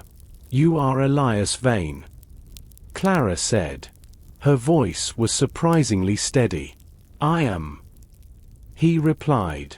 He stood up slowly. He walked toward the center of the room, keeping his hands where she could see them. "And you have the ring, don't you? You found it in the laundry room." Clara reached into her pocket, forgetting for a moment that she had hidden it in the dictionary. "I know where it is," she said. "Why are you here, Mr. Vane?" "Everyone thinks you stole the jewelry and ran away 10 years ago." Elias sat at the small table and gestured for Clara to sit across from him. "I didn't steal anything, Clara. Mr. Sterling, the owner, stole his own jewelry. It was an insurance scam. He needed money to buy this hotel. He framed me because I found his private ledgers. I didn't run away. Mark and Arthur hid me here to save my life. If I left the hotel, Sterling's men would have killed me." "But why stay for 10 years?" Clara asked, leaning forward. Elias pointed to the ring she had found. "That ring is not just jewelry. It contains a microchip with digital copies of Sterling's real bank records, the ones that prove he is a criminal. I've been waiting for someone I could trust to get that chip out of the hotel. Mark is loyal, but he is trapped here by his own fear. Arthur is too nervous. But you have been brave." Suddenly, the door behind Clara slammed shut. The sound was like a gunshot in the quiet room. Clara turned around. Standing in the doorway was Mr. Black. He was holding a small, silver pistol, and in his other hand, he held Clara's missing master key card. "Thank you for finding the ring, Ms. Vance," Mr. Black said with a cold, sharp smile. "Mr. Sterling will be very happy to finally have it back." The small flame of the candle on the table flickered violently as the door slammed shut. Mr. Black stood with his back to the wood, the silver pistol held steady in his right hand. The light from his own heavy flashlight sat on the floor, pointing upward and creating long, distorted shadows that danced across the ceiling. "The ring, Ms. Vance," Mr. Black repeated. His voice was as cold as the ice forming on the windows. "I know you found it. I watched you leave the laundry room. I know you were carrying something." Clara felt the blood drain from her face. She looked at Elias, who was standing beside her. The old man looked frail, but his eyes remained calm. He reached out and placed a hand on Clara's arm, a silent signal to stay still. "I don't have it," Clara said, her voice trembling slightly. It wasn't a lie. The ring was currently tucked inside a dictionary in her office 2 floors down. Mr. Black's eyes narrowed. He stepped into the room, the floorboards groaning under his weight. "Don't play games with me. I've been tracking that piece of jewelry for 3 years. Sterling doesn't just want the diamond back. He wants the data. Give it to me, and perhaps I'll let you walk out of this storm alive." "You work for a thief and a liar," Elias Vane said, stepping forward to shield Clara. "Sterling destroyed my life to build his empire. He killed the reputation of this hotel. If you take that chip, you're helping a monster." "I get paid to help monsters, old man," Black sneered. He turned the pistol toward Elias. "Now, tell me where it is, or I'll start making this room even messier than it already is." Clara's mind raced. If she told him it was in her office, he would take her there, and she might find a way to alert Mark or Arthur. But Mark was already part of the secret. She didn't know who to trust. "It's not here," Clara said more firmly. "I hid it. If you kill us, you'll never find it. This hotel has 1,000 hiding places, and the power is out. You could search for weeks and never see it." Mr. Black laughed, a dry, hacking sound. "I don't need weeks. I have the master key. I'll tear this building apart brick by brick if I have to. But I think you'll tell me sooner. People always talk when they're cold and hungry." Suddenly, a loud, metallic sound echoed from the hallway. It was the sound of a shotgun being readied. The door to room 404 didn't just open. It was kicked off its latch. Mark stood in the doorway, his security uniform dusted with snow. He wasn't holding a flashlight. He was holding a heavy-duty riot control shotgun pointed directly at Mr. Black's chest. Behind him, Arthur stood trembling, holding a large iron fire poker. "Lower the weapon, Black." Mark growled. The air in the room seemed to drop 10 degrees. "You're trespassing in a private residence. And in this county, during a state of emergency, I have the authority to remove threats." "Mark, be careful," Clara shouted. The standoff was perfect and terrifying. Black had his pistol on Elias and Clara. Mark had his shotgun on Black. One wrong move, one slip on the polished floor, and the room would turn into a scene of violence. The air in room 404 was thick with the scent of old lavender and the sharp, metallic tang of fear. Mr. Black didn't flinch at the sight of Mark's shotgun. He was a professional, and he knew how to read a room. He slowly moved his pistol away from Elias and pressed the cold barrel against Clara's temple. He used his other arm to pull her in front of him, using her as a human shield. "You won't fire that thing, Mark," Black said, his voice terrifyingly steady. "You might hit me, but you'll definitely hit the girl. And I don't think you want her blood on your hands, especially not after you've spent 10 years playing the hero for Elias." Mark's hands tightened on the shotgun. His face was a mask of fury and desperation. "Let her go, Black. This ends now. You're trapped. The road is gone, and you have nowhere to run." "I don't need to run," Black countered. "I just need the ring. Once I have it, I have all the leverage. Mr. Sterling is a very generous man to those who solve his problems." Clara could feel the heat from Mr. Black's body and the cold steel of the gun against her skin. She looked at Elias. The old man's face was filled with a deep, crushing sadness. He looked at Clara, then at the ring's hiding place in his mind, and finally at Mark. "Don't do it, Mark," Elias whispered. "The data on that chip is the only thing that can stop Sterling. If he gets it back, he wins. He'll bury the truth forever." "Enough talk," Black snapped. He shoved the barrel harder against Clara's head. "Where is it, Ms. Vance? I saw you in the laundry room. I saw you leave. You didn't go to the kitchen, and you didn't go back to the basement. You went to your office. Is it there?" Clara closed her eyes for a second. She thought about the heavy dictionary on her shelf. If she told him, Elias's 10 years of hiding would be for nothing. But if she didn't, people were going to die in this room. Suddenly, a massive gust of wind screamed against the hotel.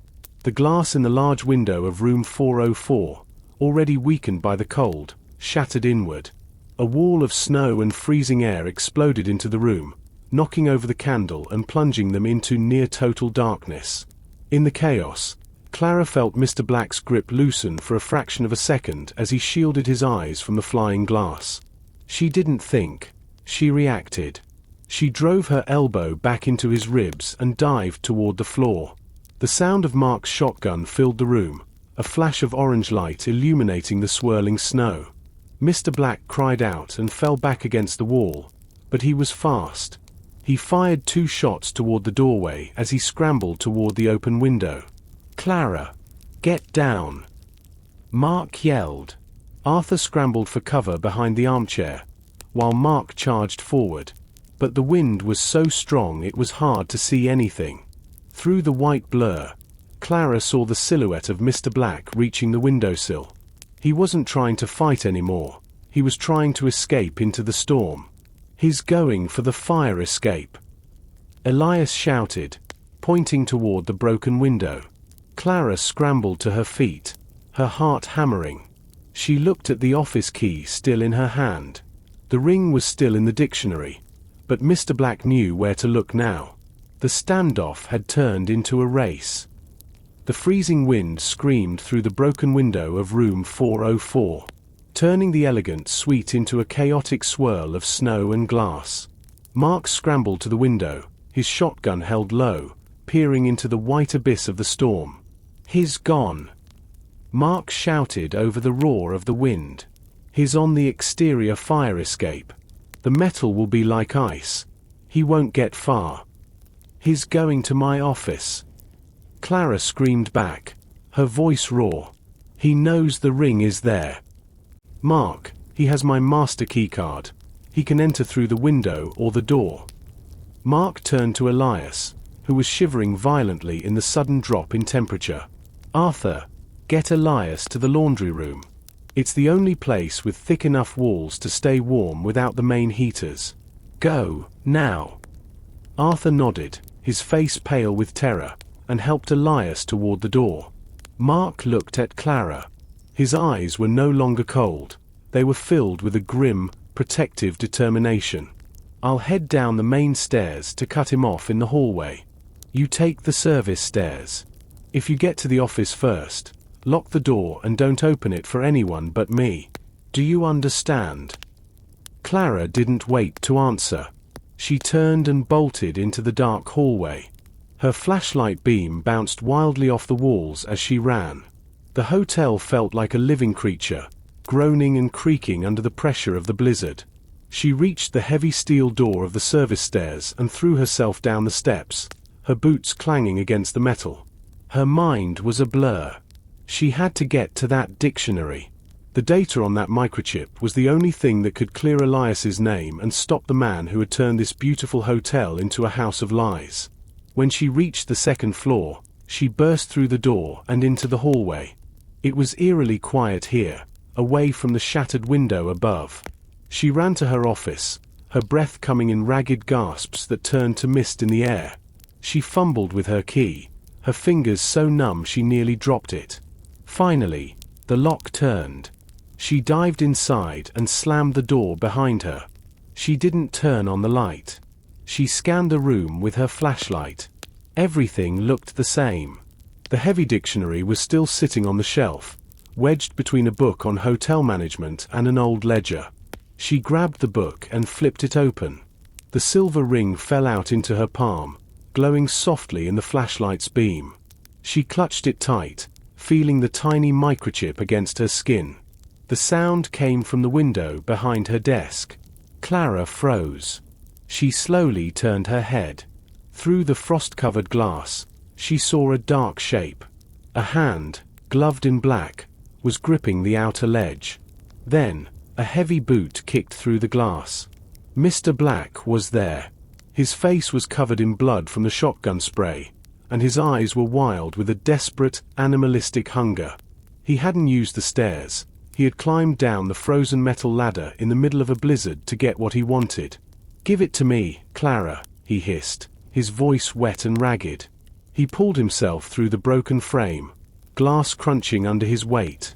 He was shivering, his movements slow and stiff from the cold, but the pistol in his hand was still pointed at her heart. "It's over, Black," Clara said, backing away toward the door. "Mark is on his way." "Then you'll be dead before he arrives," Black growled, stepping into the room. The office was a graveyard of shadows, lit only by the frantic, dancing beam of Clara's flashlight. Mr. Black stood by the shattered window, his chest heaving.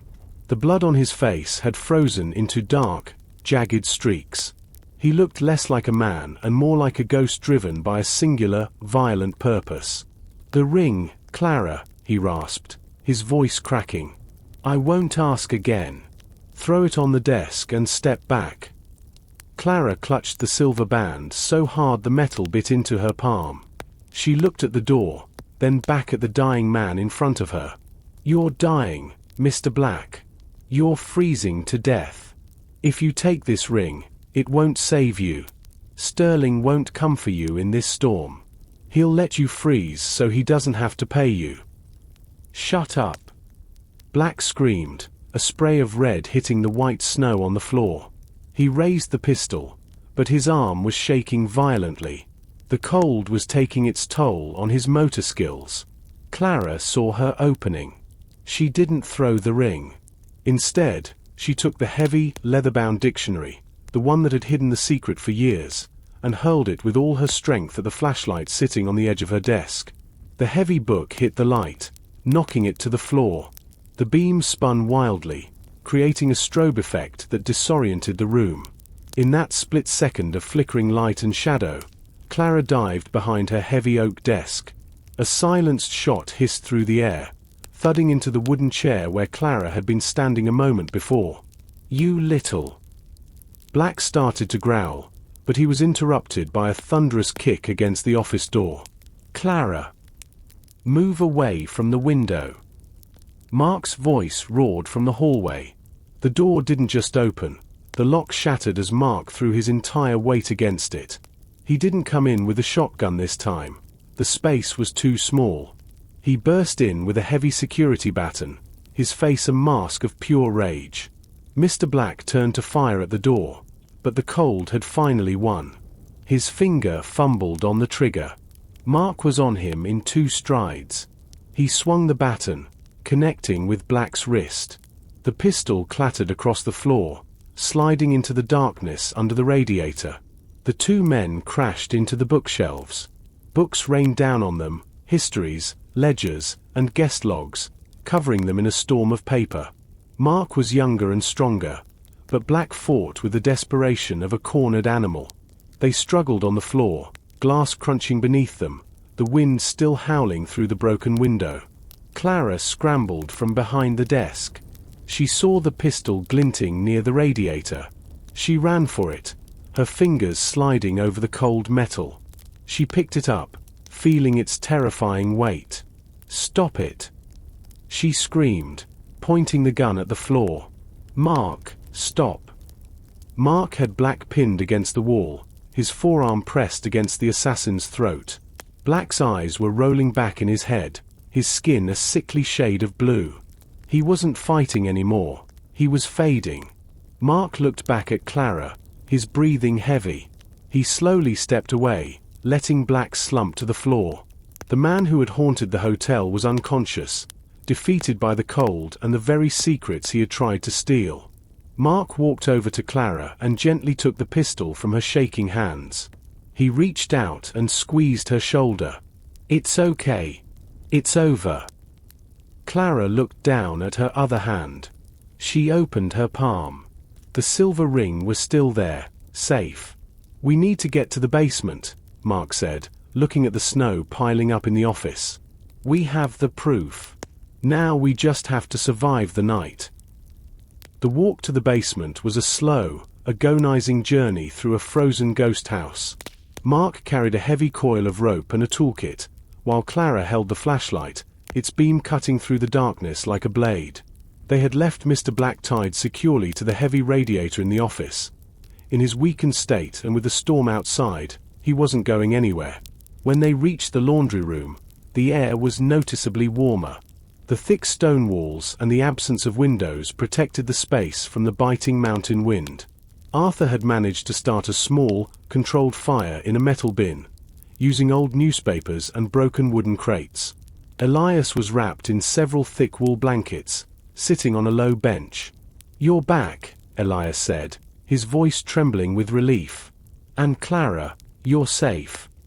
Clara sat down on a crate near the fire, her body finally beginning to thaw. She reached into her pocket and pulled out the silver ring. The small clear stone sparkled in the firelight. "We have it," she said. "But Mark, how do we get this information to the authorities? The phones are dead, the road is blocked, and Sterling probably has the local police in his pocket." Mark sat down across from her, his face weary. "You're right about the local police. But Sterling's reach doesn't extend to the state investigators. We have a satellite phone in the security emergency kit. It's in the safe in my office. Once the sky clears just a little bit, I can get a signal out." Arthur looked up from the fire. What if Sterling comes himself? If Black doesn't check in, he'll know something went wrong. "He can't get here any faster than the police can," Mark replied firmly. "This storm is his enemy now. 2. Clara looked at the ring. Elias, what exactly is on this chip? You said bank records, but is it enough to prove the robbery was a scam? Elias leaned forward, the firelight reflecting in his glasses. It's not just bank records, Clara. It's a recording. 10 years ago, I didn't just find ledgers. I planted a small recording device in Sterling's private study. I caught him talking to the men he hired to steal the jewelry. He explains the whole plan, how he would use the insurance money to buy this hotel and how he would pin the crime on me. Clara took a small notebook from her pocket and began to list what they had gathered. The silver ring contains the microchip with audio and digital evidence. The private ledger, found in Mark's office, showing the secret payments to Project V. The testimony, Elias Vane, the man the world thinks is a thief, is alive and ready to speak. The assassin, Mr. Black, currently tied up upstairs, is a direct link to Sterling's criminal activities. We have everything we need, Clara said, looking at the small group. We just have to wait for the sun to rise. The room fell silent, the only sound being the crackle of the fire and the distant, muffled roar of the wind. They were a strange team, a disgraced manager, a guilt-ridden security chief, a nervous clerk, and a woman who had only come here for a job. But in the darkness of the Grand Mountain Hotel, they had found the truth. The long hours of the night passed in a blur of shivering and silence. The fire in the metal bin had burned down to glowing red embers, casting a soft, warm light over the laundry room. Outside, the terrifying roar of the wind had finally begun to fade into a low, mournful whistle. The worst of the storm had passed. Clara woke up with a start. She hadn't realized she had fallen asleep against a stack of towels. She looked at the small window high up in the basement wall. For the first time in days, the view wasn't a wall of swirling white. It was a deep, cold blue. Dawn was coming. It's time, Mark said. He was standing by the door, his shotgun slung over his shoulder. He looked exhausted, with deep circles under his eyes, but his expression was determined. The sky is clearing. I'm going to my office to get the satellite phone. Clara, I want you to come with me. Arthur, stay here with Elias. Lock the door behind us. Clara stood up, her joints stiff from the cold. She followed Mark out into the hallway. The hotel felt different now. The breathing sound she had heard before was gone. The building was just a silent pile of stone and wood. They reached Mark's office. He walked to a small painting on the wall, a simple landscape of the mountains, and swung it open to reveal a small wall safe. He punched in a code, and the heavy door clicked open. Inside was a rugged, black plastic case. This is it, Mark said, pulling out a thick phone with a long, retractable antenna. This connects directly to a satellite network. It doesn't need the local towers. They climbed the stairs to the roof access door.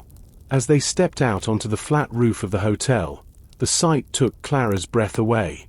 The world was buried in at least 4 feet of pristine, sparkling snow. The sun was just peeking over the jagged peaks of the mountains, turning the white landscape into a sea of gold and pink. It was beautiful, but it was also a reminder of how trapped they truly were. Mark extended the antenna and waited. A small screen on the phone flickered to life. Searching for signal. Signal acquired. Mark dialed a long series of numbers. He held the phone to his ear, his face tense. "This is Mark Renner, head of security at the Grand Mountain Hotel," he said firmly. "I need to speak with Special Agent Miller. This is a code echo. I have the missing witness, Elias Vane, and the primary evidence in the Sterling insurance fraud case." There was a long pause. Clara held her breath, watching a hawk circle in the clear, cold sky. "Yes," Mark said into the phone. "The suspect's assassin is in custody here. We are cut off by the storm. We need an emergency extraction and a secure transport for Mr. Vane. The manager, Clara Vance, has the data chip." He listened for another minute, then closed the phone. He looked at Clara and gave a small, tired smile. "They are coming.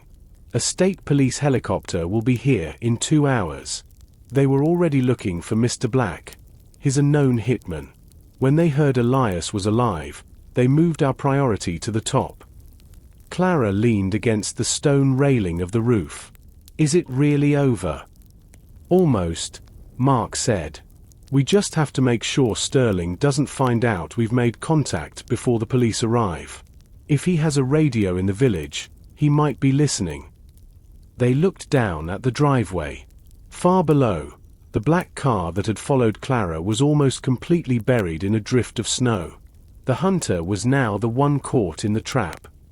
The sound came first, a distant, rhythmic vibration that pulsed through the crisp morning air. It grew louder, echoing off the mountain peaks, until a dark shape appeared against the bright blue horizon. A state police helicopter, painted in bold colors, descended toward the Grand Mountain Hotel. The rotor wash sent clouds of fresh snow swirling into the air like white glitter. Mark and Clara stood on the roof, waving their arms. The helicopter touched down on a cleared section of the flat roof with a heavy mechanical sigh.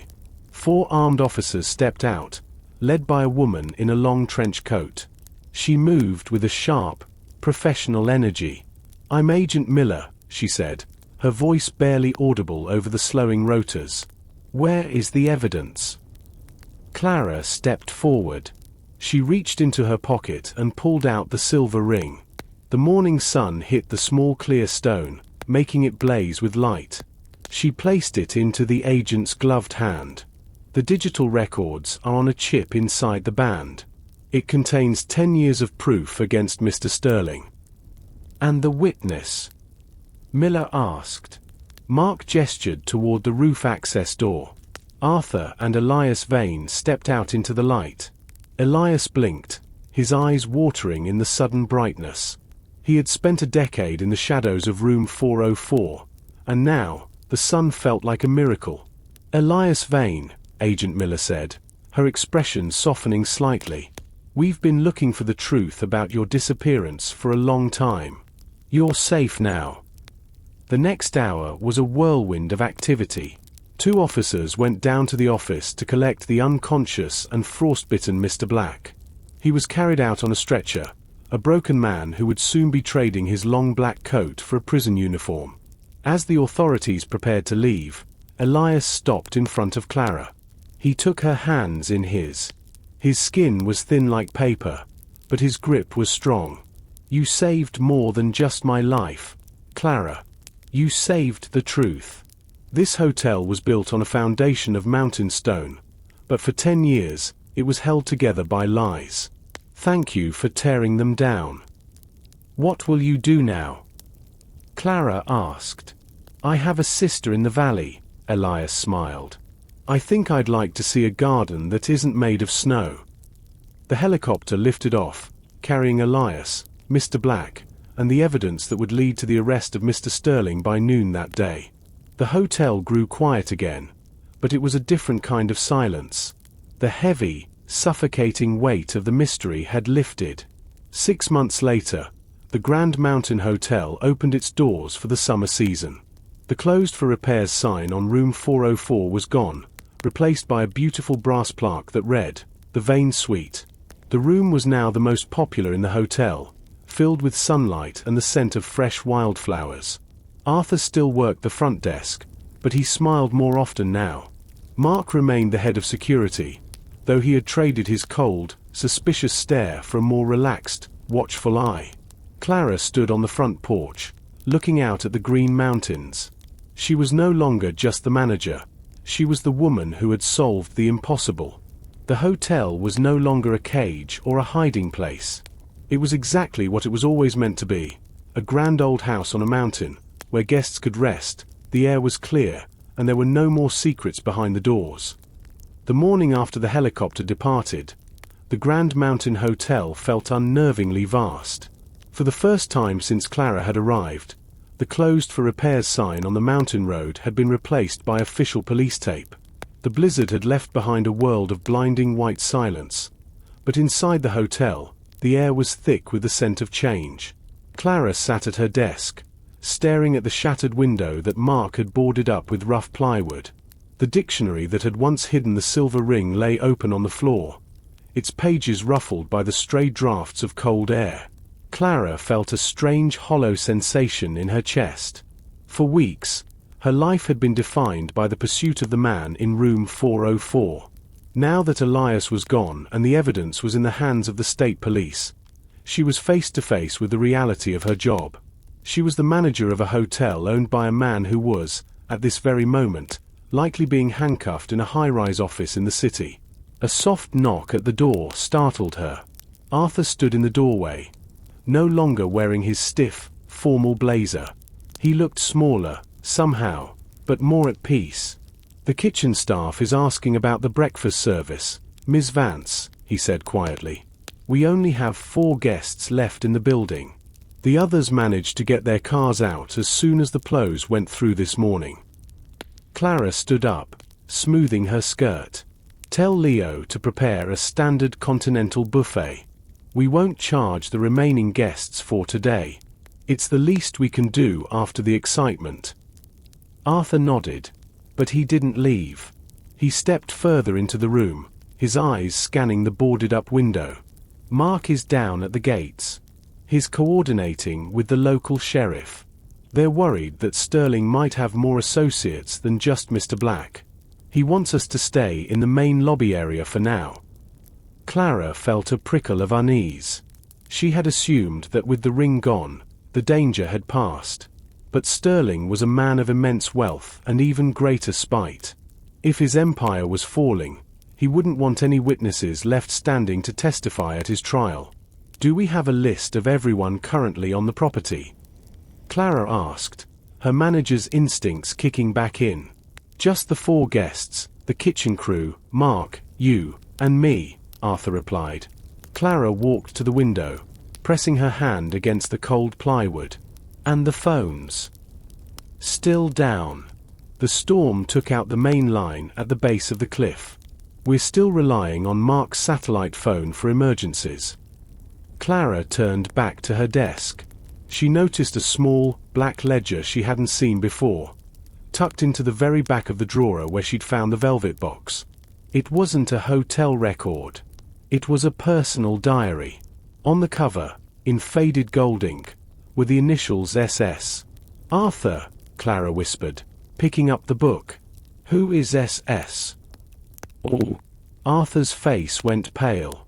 That would be Sophia Sterling, the owner's late wife. She died a year before the robbery. I didn't know her things were still here." Clara opened the first page. The handwriting was elegant but frantic. The first line read, "He thinks the mountains will hide what is done, but the stone remembers everything." The diary felt heavy in Clara's hands, as if the weight of Sophia Sterling's secrets had physical mass. She ignored the cold seeping through the boarded window and began to read. The entries started in 2014, 2 years before the Great Mountain robbery. Sophia was not just the owner's wife. She was a trained architect who had overseen the massive renovations of the Grand Mountain Hotel when Sterling first purchased the property. As Clara flipped through the pages, a picture of a woman in fear began to emerge. Sophia described her husband, Silas Sterling, not as a businessman, but as a collector of leverage. She wrote about late-night meetings in the hotel cellar and large crates that arrived under the cover of darkness, crates that never appeared on the hotel's inventory. "Silas is obsessed with the Vault of Whispers," one entry read, dated October 2015. "He made me design it. A space that doesn't exist on any blueprint. He says it's for security, but I see the way he looks at it. It's not a safe. It's a tomb for the truths he wants to bury. If I disappear, look for the shadow of the gargoyle on the north wing during the winter solstice." Clara's blood ran cold. Sophia hadn't died of natural causes, or at least, she hadn't expected to. The diary spoke of hollow walls and acoustic traps. Sophia had built the hotel to be a giant ear, a place where every whisper in the guest rooms could be funneled to a single point. "Clara, you need to see this." Mark's voice was sharp. He was standing in the doorway, his face grim. He wasn't looking at her. He was looking toward the front of the hotel. Clara tucked the diary into her waistband, hidden by her sweater, and followed him to the landing of the grand staircase. From the high windows of the lobby, they could see the long, winding driveway. The snow had been cleared by a plow earlier that morning, leaving a black scar across the white mountain. Moving slowly up that path were 3 black SUVs. They weren't police vehicles.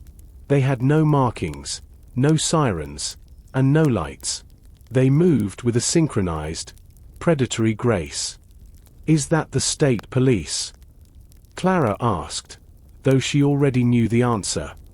"No," Mark said, his hand dropping to the holster at his hip. The state police said they were sending a ground team to secure the scene until the forensic units could arrive. But those aren't government plates. That's a private security detail. Most likely, Sterling's personal fixers. But he was arrested. Clara argued. The police took the evidence. Men like Sterling have contingency plans. Mark replied. If he's in a cell, his lawyers and his shareholders are going to want to scrub this hotel clean before a warrant can be executed. They aren't here to help us. They're here to erase what's left. The SUVs came to a stop in a semicircle in front of the main entrance. The doors opened in unison, and 6 men stepped out. They were dressed in heavy tactical gear, looking more like soldiers than security guards. A 7th man stepped out from the lead vehicle. He was older, wearing a sharp grey overcoat that looked wildly out of place in the snow. "That's Julian Vane," Mark whispered, his voice trembling with a mixture of shock and hatred. "Vane?" Clara asked. "Like Elias." "Elias's younger brother," Mark said. "The one who sold him out 10 years ago. His Sterling's right-hand man now, and he's come to finish what he started." The heavy oak doors of the hotel lobby felt suddenly thin as the 7 men marched toward the entrance. Clara felt a surge of adrenaline, her mind racing back to Sophia's diary and the vault of whispers. If Julian Vane was here, it wasn't just to silence witnesses, it was to retrieve or destroy whatever remained in that hidden space. "Lock the doors, Arthur," Mark shouted, his voice echoing through the vast, empty lobby. Arthur scrambled to the massive iron bolts, sliding them home just as the first heavy impact hit the exterior. The wood groaned under the pressure. Through the narrow side windows, Clara saw Julian Vane standing calmly in the snow, his hands tucked into the pockets of his expensive grey coat. He didn't look like a man in a hurry. He looked like a man who owned the mountain. "Mark Renner." Julian's voice was amplified by a megaphone, sounding distorted and metallic. "Open the doors. We have a legal injunction from the Sterling Group. This property is under private lockdown.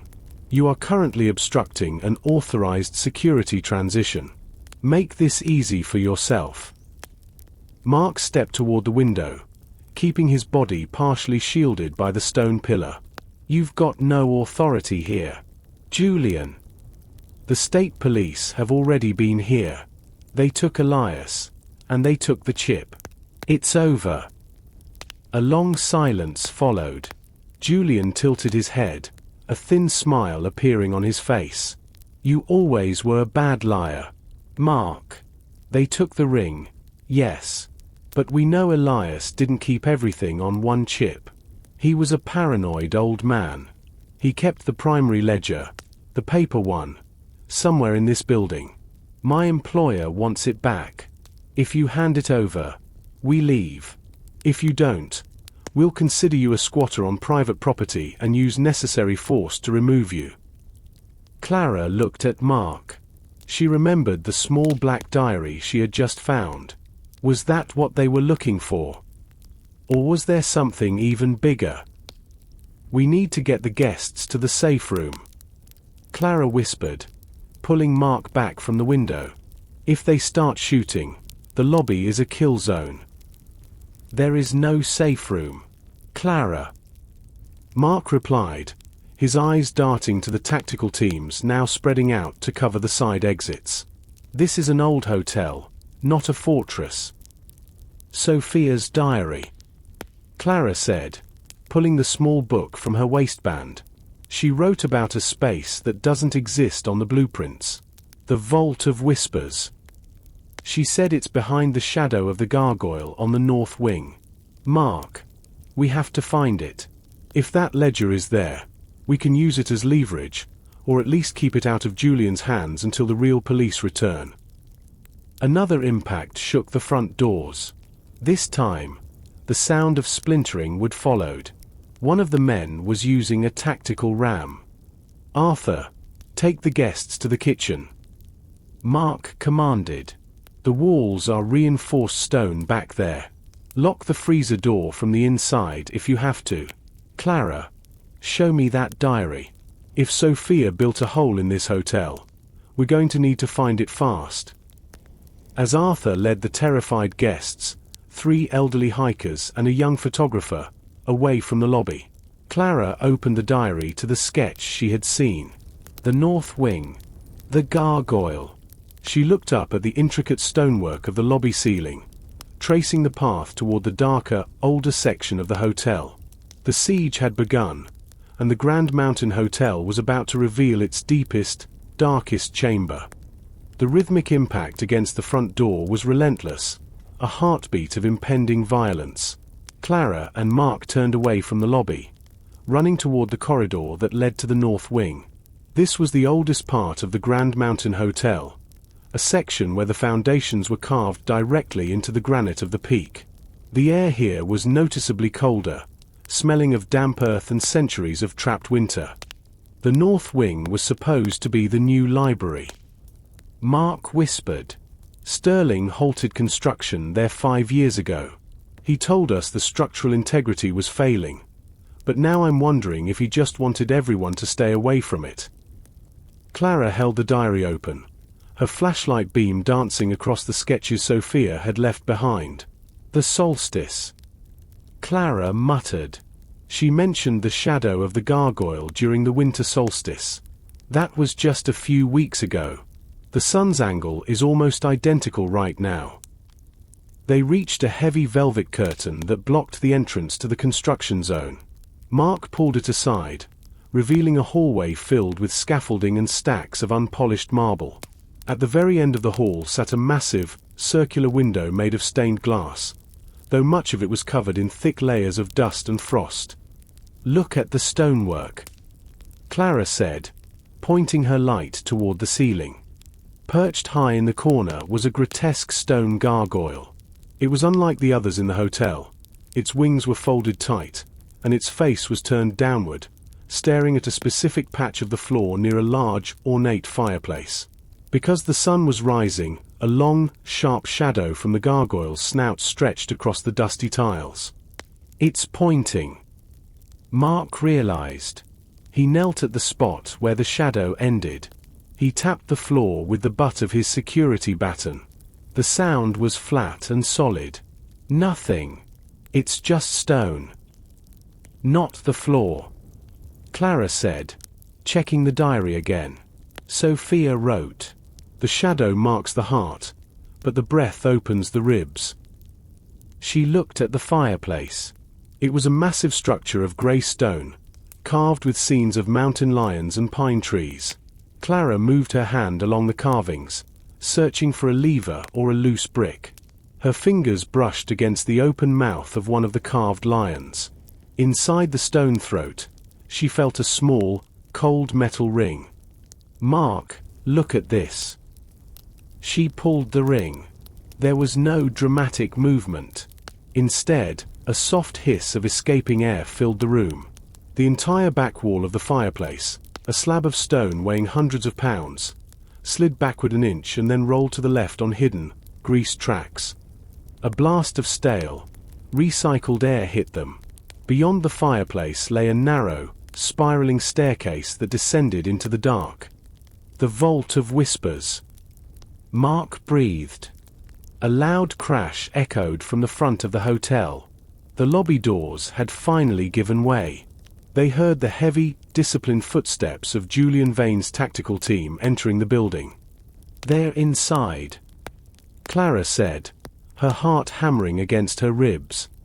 "Get in," Mark commanded, ushering her into the secret passage. He stepped inside after her and reached for a small lever on the internal side of the stone. With a smooth, heavy impact, the fireplace wall slid back into place, sealing them into the darkness of the mountain's core. They were trapped, but they were no longer alone in the hotel's public spaces. They were moving into the hidden veins of the Grand Mountain, where Sophia Sterling's final secrets lay waiting. The darkness inside the hidden staircase was absolute. Clara felt as though she had stepped out of the world and into the throat of the mountain itself. She flicked on her flashlight, the beam cutting a weak, white path down the steep stone steps. They were carved with a precision that didn't match the rest of the hotel's rustic charm. These were the clean lines of Sophia Sterling's modern architectural genius. "Watch your step," Mark whispered, his voice vibrating strangely in the narrow space. "The air is thin down here." As they descended, the silence was replaced by a low, haunting hum. It wasn't a mechanical sound. It was the sound of the wind outside, captured and compressed through narrow vents in the stonework. This was the breathing Clara had felt throughout the hotel, magnified 100 times. They reached the bottom of the stairs and stepped into a circular room made entirely of polished black granite. The walls were slightly curved, and as Clara moved, she realized that every sound she made, the scuff of her boot, the rustle of her jacket, was caught by the walls and tossed back to her from the opposite side of the room. "This is the acoustic trap," Clara whispered. "This is the acoustic trap." The wall whispered back, perfectly clear, directly into her ear. Clara jumped, spinning around. There was no one there. "It's the room, Mark. It's designed to funnel sound." Mark stood in the center of the room, looking up. The ceiling was a complex web of brass tubes and small, funnel-like openings. Sophia didn't just build a vault. She built a listening post. These tubes, they must run to every room in the hotel. Every conversation, every secret whispered under the covers of a guest bed, ended up right here. In the middle of the room sat a single, modern desk. On top of it sat a reel-to-reel tape recorder and a stack of black leather journals, far more formal than the small diary Clara had found earlier. These were the Whisper logs. Clara walked to the desk and opened the top journal. It was a meticulously indexed record of names, dates, and room numbers. Next to each entry were shorthand notes about political secrets, corporate betrayals, and personal scandals. This was Silas Sterling's real power. He didn't just own a hotel, he owned the people who stayed in it. "Mark, look at this," Clara said, pointing to an entry from 10 years ago. It was dated the night of the Great Mountain Robbery. Room 212. Guest: Sterling. Subject: the Vane disposal. Audio archived on Reel 84. He recorded the planning of the robbery. Mark said, his voice thick with realization. Elias knew about the ledgers, but he didn't know about this place. Sterling used this room to make sure no one could ever double-cross him. If Julian is here, he isn't just looking for a ledger, he's here to burn this room to the ground. Suddenly, the brass tubes above them began to hiss. A voice, distant and metallic, echoed through the chamber. It was coming from the lobby. "Search every room in the north wing." Julian Vane's voice drifted down through the tubes, sounding as if he was standing right next to them. They couldn't have vanished into thin air. "Check the fireplaces." Silas always said his wife was too clever for her own good. Clara and Mark looked at each other. The Vault of Whispers was no longer a secret. The hunters were listening to the house, and the house was telling them exactly where to look. The air in the Vault of Whispers seemed to vibrate with the sound of Julian Vane's voice. The acoustic tubes were terrifyingly efficient. Clara could hear the heavy thud of boots on the floorboards directly above them. Every scrap of sound from the north wing fireplace was being funneled down into this granite chamber. "We can't stay here," Mark hissed, his voice barely a breath. He knew that if the tubes could bring sound down, they could also carry it up. If they find that ring in the lion's mouth, we're trapped in a stone box. Clara scrambled toward the desk, her hands flying over the stacks of reels. "I'm not leaving without reel 84. It's the smoking gun, Mark. It's the actual recording of Sterling and Julian discussing the robbery." She found the small, circular tin labeled 84, and shoved it into her jacket pocket alongside Sophia's diary. Suddenly, a loud, metallic impact echoed through the tubes. It was followed by the low, heavy grinding of stone on stone. "They found the lever," Mark whispered, raising his security baton. "They're coming down." Clara looked around the circular room. There were no visible doors other than the staircase they had descended. The black granite walls were seamless, polished to a mirror finish. She frantically flipped through the back of Sophia's diary, her flashlight beam shaking. "There has to be another way out," Clara muttered. Sophia was an architect. She wouldn't build a room like this with only one exit. She knew Silas was dangerous. She found a page titled "The Emergency Flue." It wasn't a drawing of a door, but a diagram of the ventilation system. Sophia had designed the vault to be airtight in case of a fire, but there was a manual override, a way to vent the room directly into the hotel's old service tunnels. "The desk." Clara pointed to the heavy oak furniture. "Mark, help me move the desk." They grabbed the edges of the desk and shoved. It was bolted to the floor, but as they pushed, the floor beneath it didn't move. The desk itself was a pivot. With a loud groan of metal, the desk rotated 45 degrees. Beneath it was a circular iron hatch, the kind found on a submarine. "Go," Mark urged, gesturing to the hatch. Clara gripped the iron wheel and turned. It was rusted and stubborn, requiring every ounce of her strength. Just as the seal broke with a sharp hiss of air, the sound of boots hit the stone stairs at the top of the vault. "Hey! Down there!" a voice shouted from the darkness above. A bright tactical light cut through the gloom, illuminating the spiraling stairs. Mark didn't hesitate. He grabbed a heavy chair from beside the desk and wedged it under the door handle of the staircase entrance, though he knew it wouldn't hold for long. He dived toward the hatch just as Clara disappeared into the hole. The tunnel below was narrow and smelled of cold soot. It was a vertical drop with a rusted ladder. Clara slid down, her gloves smoking from the friction. She hit the bottom, a damp, concrete floor, just as Mark dropped down beside her. Above them, the sound of the vault's main door being kicked open echoed like a thunderclap. "Close it," Mark gasped. They reached up together, grabbing the underside of the iron hatch and pulling it shut.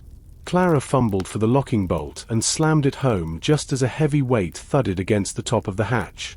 They were in the service tunnels now, the dark, forgotten veins of the Grand Mountain, and the hunt had moved beneath the earth. The air in the service tunnels was thick with the scent of damp concrete and ancient coal dust. Unlike the polished, modern finish of the Vault of Whispers, this was the skeletal remains of the original 19th century hotel. Low-hanging pipes dripped freezing condensation, and the walls were made of rough-hewn stone that wept with moisture. "Which way?" Mark whispered, his breath visible in the beam of his flashlight. Clara checked the diary. The diagrams were smaller here, more like frantic scribbles. These tunnels were built for the original coal boilers. They should lead to the old service elevator near the laundry room. But look at the map. There's a junction here. If we go left, we head toward the cliffside vents. If we go right, We hit the foundations of the south wing. We go right, Mark decided. The laundry room is where Arthur and the guests are. We can't leave them exposed if Julian's men start searching the basement. They moved quickly, their shadows stretching like giants against the damp walls. The tunnels were so narrow they had to walk in single file, the sound of their breathing echoing off the stone. Every few yards, they passed heavy iron grates that looked up into the hotel's lower hallways. Through one, Clara saw the flicker of a tactical light passing by. Julian's team was already sweeping the basement levels. "Stop," Clara whispered, pulling on Mark's sleeve. Up ahead, the tunnel opened into a wider chamber, a crossroads of sorts. In the center sat a massive, rusted machine that looked like a giant iron heart. It was the original steam engine for the hotel's first elevator. "Wait," Mark said, holding up a hand. He turned off his flashlight. In the sudden darkness, Clara heard it, a low, rhythmic tapping. It wasn't coming from the tunnel behind them, but from the walls themselves. "It's Morse code," Clara realized, her heart skipping a beat. "Elias taught me the basics when I first started. He said the old pipes in the hotel were better than any intercom." She leaned her ear against a cold copper pipe. The vibrations were clear. "Safe house, betrayal. Safe house, betrayal." Mark whispered, "Who is sending that?" "It has to be Arthur," Clara said. "He's the only one left who knows the old pipe system. If he's signaling betrayal, it means someone inside the hotel isn't who they say they are." Before Mark could respond, a sharp, metallic echo rang through the chamber. A red laser dot appeared on the rusted steam engine, dancing across the iron gears until it settled directly on Mark's chest. "Don't move," a voice commanded from the shadows of the left-hand tunnel. It wasn't one of Julian's tactical soldiers. Out of the darkness stepped Leo, the head chef. He was still wearing his white apron, but he was holding a modern, high-tech crossbow aimed squarely at Mark's heart. His face, usually so red and jovial from the heat of the kitchen, was pale and stone-cold. "I told you I wanted to go home, Mark," Leo said, his voice trembling but his aim steady. "Julian offered me more than Sterling ever did. All I have to do is hand over the girl and whatever she took from the vault. Don't make me kill my friend." The red dot of the laser was a tiny, burning coal on Mark's chest. The air in the steam engine chamber felt frozen, the only sound the slow drip of water from a nearby pipe. Clara looked at Leo, the man who had cooked her dinner only 2 nights ago, and realized the depths of Silas Sterling's reach. In a mountain hotel, everyone has a price, especially when fear is the currency. "Leo, think about what you're doing," Mark said, his voice low and incredibly calm. He didn't reach for his baton. He kept his hands visible, palms open. "You've worked here for 15 years. You're not a killer. You're a chef." "I'm a man who wants to retire without looking over his shoulder," Leo shouted, the crossbow shaking slightly in his grip. "Julian promised me a house in the south. No snow. No secrets. All I need is the reel she's carrying. Just give it to me, Mark, and I'll tell them I lost you in the tunnels. You can disappear. I don't want your blood on the floor." Clara felt the weight of Reel 84 in her pocket. It felt like a piece of lead, dragging her down. "Leo, if you give them this recording, they won't let you retire. You'll be the only person left who knows where the Vault of Whispers is. Julian Vane doesn't leave witnesses. He leaves loose ends." Leo's eyes flickered. For a second, the mask of the traitor slipped, revealing the terrified man underneath. The laser dot moved from Mark's chest to the floor and back again. "She's right, Leo," Mark pressed, taking a small, slow step forward. "Julian isn't like Elias. He doesn't have a heart. As soon as you hand over that reel, you're a liability. Join us. We can get you out of here when the state police return." "They aren't coming back in time," Leo cried. Julian has a jammer on the roof. Your satellite phone is a brick now. He's in control. Suddenly, the tunnel behind Leo exploded with light. Two of Julian's tactical soldiers stepped into the chamber, their rifles raised. They weren't looking for a conversation. "Status, Leo," the lead soldier barked. "Did you secure the assets?" Leo froze. He looked at Mark, then at the soldiers. The moment of choice had arrived. The red laser dot disappeared as Leo turned the crossbow toward the soldiers. "Run!" Leo screamed. He pulled the trigger. The heavy bolt hissed through the air, striking the lead soldier's shoulder and knocking him back into the shadows. The second soldier opened fire, the muzzle flashes illuminating the chamber in violent bursts of white light. Mark grabbed Clara by the waist and tackled her behind the massive iron heart of the steam engine. Bullets struck off the rusted metal, sending sparks flying like angry insects. "Leo!" Mark shouted, but there was no answer from the chef. Through the gaps in the machinery, Clara saw Leo slumped against the wall, the white of his apron turning a dark, blooming crimson. He had made his choice, and it had cost him everything. "We have to go, now," Mark urged, pulling Clara toward the right-hand tunnel. They scrambled into the darkness just as the soldiers began to move around the engine. The service tunnels were no longer a hiding place. They were a labyrinth of fire and lead. Clara clutched the reel and the diary to her chest, her lungs burning with the soot-heavy air. They had lost their only ally inside the hotel, and the exit was still a mile of stone away. The roar of the gunfire echoed through the narrow stone arteries of the mountain, a deafening reminder that the rules of the hotel had been replaced by the laws of the hunt. Clara and Mark scrambled deeper into the right-hand tunnel, their boots splashing through puddles of icy groundwater. Behind them, the tactical soldiers were regrouping, their heavy boots rhythmic and purposeful on the concrete. "This way," Mark grunted, pushing through a heavy, rusted gate that groaned in protest. They were entering the very base of the south wing. Here, the architecture changed again. The rough-hewn stone gave way to massive, reinforced concrete pillars that disappeared into the darkness above.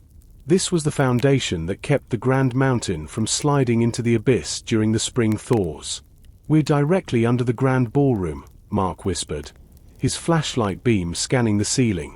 "The service elevator should be another 100 yards ahead, but Julian will have teams guarding the lift doors on every floor." Clara leaned against a pillar, her breath coming in jagged gasps.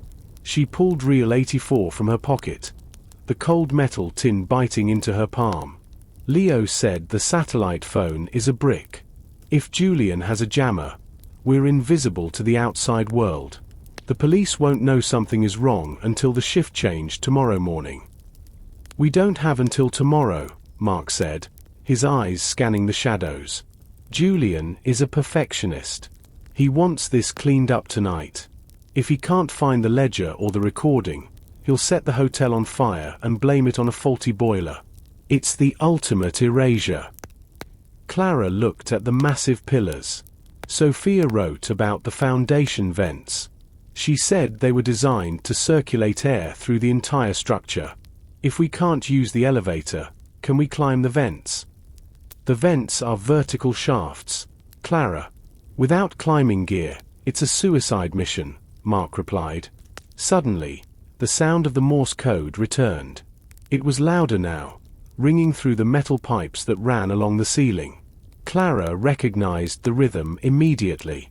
"It's Arthur again," she whispered. "He's closer." She looked at the pipe and saw a small access panel. She grabbed a heavy wrench from a nearby tool rack and banged back. The response was frantic. "Ballroom. Hiding. They have the key." "The key?" Mark frowned. "Julian already has the master keycard he took from your office."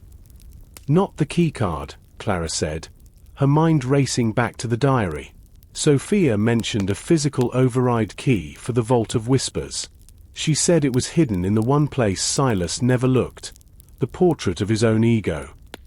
The portrait in the ballroom, Mark realized.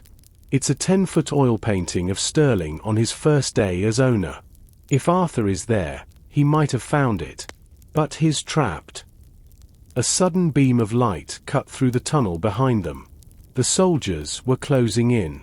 Mark grabbed Clara's arm. "Forget the elevator," Mark said, his face hardening. "We're going to the ballroom. There's a dumbwaiter for the kitchen staff that runs from the foundation storage up to the banquet hall. It's small, but it might be our only way to reach Arthur before Julian does." They sprinted toward a small, wooden door labeled Lift 4. Inside was a cramped, puller-driven box meant for silver trays and wine bottles. It was a tight fit, a vertical coffin of old wood and frayed rope.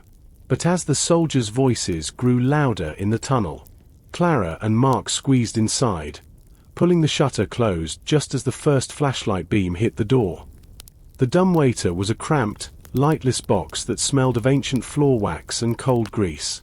Clara and Mark were pressed together so tightly that she could hear the frantic, steady rhythm of his heart against her shoulder. The wooden walls groaned as Mark gripped the manual pulley rope, his muscles bulging with the effort of hoisting their combined weight. "Don't breathe too loud," Mark whispered, his voice vibrating in the tiny space. "The shaft acts like a chimney. Sound travels straight up." The box lurched upward, inch by agonizing inch. Below them, through the gaps in the floorboards, Clara saw the rhythmic sweep of tactical lights. The soldiers had reached the service door. She heard the handle rattle, then the splintering of wood as they forced it open. "They're gone," a voice echoed from below. "Check the shafts." Mark pulled the rope harder. The pulley at the top of the shaft shrieked, a high, metallic scream that sounded like a dying bird. Clara winced, praying the sound wouldn't give them away. They passed the first floor, the scent of the laundry room's damp heat wafting through the cracks, then the second floor, smelling of dust and lavender. Finally, the box came to a shuddering halt. Mark fumbled for the latch on the small wooden door. It was stuck, jammed by years of disuse. He put his shoulder against it, grunting with effort. With a sharp crack, the door swung open, and they tumbled out onto the plush, floral carpet of the ballroom pantry. The grand ballroom was a vast, silent ocean of gold leaf and crystal. In the moonlight, the massive chandeliers looked like frozen rain. The room was eerily beautiful, but the silence was wrong. It was the silence of a trap. "Arthur!" Clara called out softly. "Over here," a trembling voice replied. Arthur was huddled behind a long table covered in white linen. He looked terrified, his glasses perched precariously on the bridge of his nose. In his hand, he clutched a small, ornate silver key, the physical override key Sophia had mentioned. "I found it," Arthur whispered, crawling toward them. It was behind the frame of the portrait. "But Clara, they're everywhere. I saw Julian on the balcony. He's not looking for the records anymore. He's looking for you." "Why me?" Clara asked, clutching Reel 84. "He wants the recording." "It's not just the recording," Arthur said, his eyes wide. "I heard them talking. You're the only one who can verify the chain of custody for the evidence. If you're out of the picture, Sterling's lawyers can claim the ring and the chip were tampered with. You're the weak link in their legal nightmare." Suddenly, the grand double doors of the ballroom swung open. The light from the hallway flooded in, casting long, predatory shadows across the dance floor. Julian Vane stepped into the room, flanked by two soldiers. He wasn't wearing his coat anymore. He was holding a sleek, black submachine gun, and his expression was one of bored, cold efficiency. "The pantry was a good guess," Julian said, his voice echoing off the high ceiling. "But I've spent 20 years studying this hotel's blueprints. Did you really think a service lift would save you?" He raised his weapon. "Mark, step away from the girl. You've been a loyal dog to the wrong vein for too long. It's time to put you down." The grand ballroom felt like a glass cage. The moonlight streaming through the high, arched windows turned the polished floor into a silver mirror, reflecting the cold steel of Julian Vane's weapon. Clara felt Mark move instinctively, stepping half an inch in front of her, his hand reaching for the security baton he had kept through the tunnels. "Lower the gun, Julian," Mark said, his voice dropping into a dangerous, gravelly register. "You've already killed Leo. The state police are going to find out. You can't bury this many bodies in one mountain." Julian laughed, a sharp, hollow sound that bounced off the crystal chandeliers. "You still think this is about bodies, Mark? This is about the survival of an empire. Sterling is already out on bail. By tomorrow morning, the narrative will be that a disgruntled hotel manager and a rogue security chief conspired to extort the company. Leo was an unfortunate casualty of your kidnapping plot." Clara stepped out from behind Mark, holding the silver key Arthur had found. "And what about this, Julian? This key opens the physical archives in the vault. The archives that contain the original, analog logs. You can't tamper with 30-year-old ink and tape reels." Julian's eyes locked onto the key, and for the first time, his bored expression wavered. "The physical override. I wondered if Sophia had actually built it. Give it to me, Clara. You're smart. You're not a martyr. You give me that key and the reel in your pocket, and I'll make sure you get a one-way ticket to a country where Sterling can't find you." "I've already seen what your one-way tickets look like," Clara replied, her voice gaining strength. "They look like a cold floor in the service tunnels." "So be it," Julian sighed. He nodded to the soldiers. "Take the key. Try not to ruin the carpet." As the soldiers moved forward, the ballroom lights suddenly exploded. It wasn't a tactical move by Julian. It was the hotel itself. The ancient electrical system, strained by the storm and perhaps tampered with from below, surged with a blinding white flash. The massive center chandelier let out a groan of twisting metal. One of the heavy support chains snapped.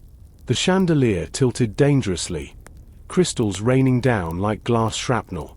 The sudden darkness and the deafening noise created a second of pure chaos. "Now!" Mark yelled. He didn't run for the doors. He grabbed a heavy ornamental chair and hurled it at the nearest floor-to-ceiling window. The glass, brittle from the extreme cold outside, shattered into a million diamonds. "The balcony!" Mark commanded, grabbing Clara's arm and pulling Arthur along. They dived through the broken window just as Julian's men opened fire. The bullets chewed through the plaster and wood of the window frame, but the trio was already out in the biting night air, standing on the narrow stone terrace that overlooked the north precipice. The wind hit them like a physical blow, nearly knocking Arthur off his feet. Below them was a 1,000-foot drop into the snowy darkness. Behind them, Julian Vane was stepping through the broken glass, his face twisted in a mask of murderous intent. The terrace was a narrow ribbon of stone, slick with a layer of black ice that glinted under the moon. Below, the mountain fell away into a jagged abyss of shadows and pine.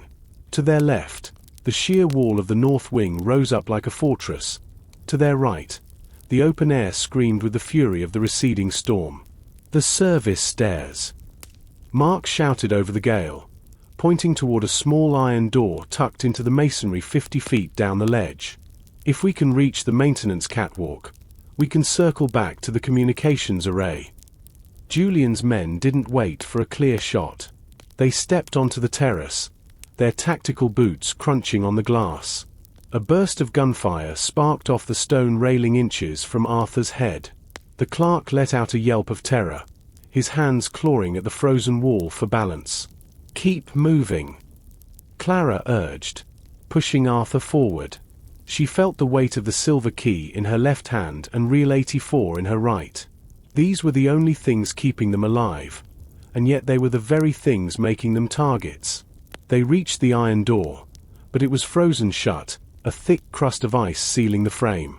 Mark threw his shoulder against it, but the metal didn't budge. Behind them, Julian was moving with terrifying calm, his submachine gun raised.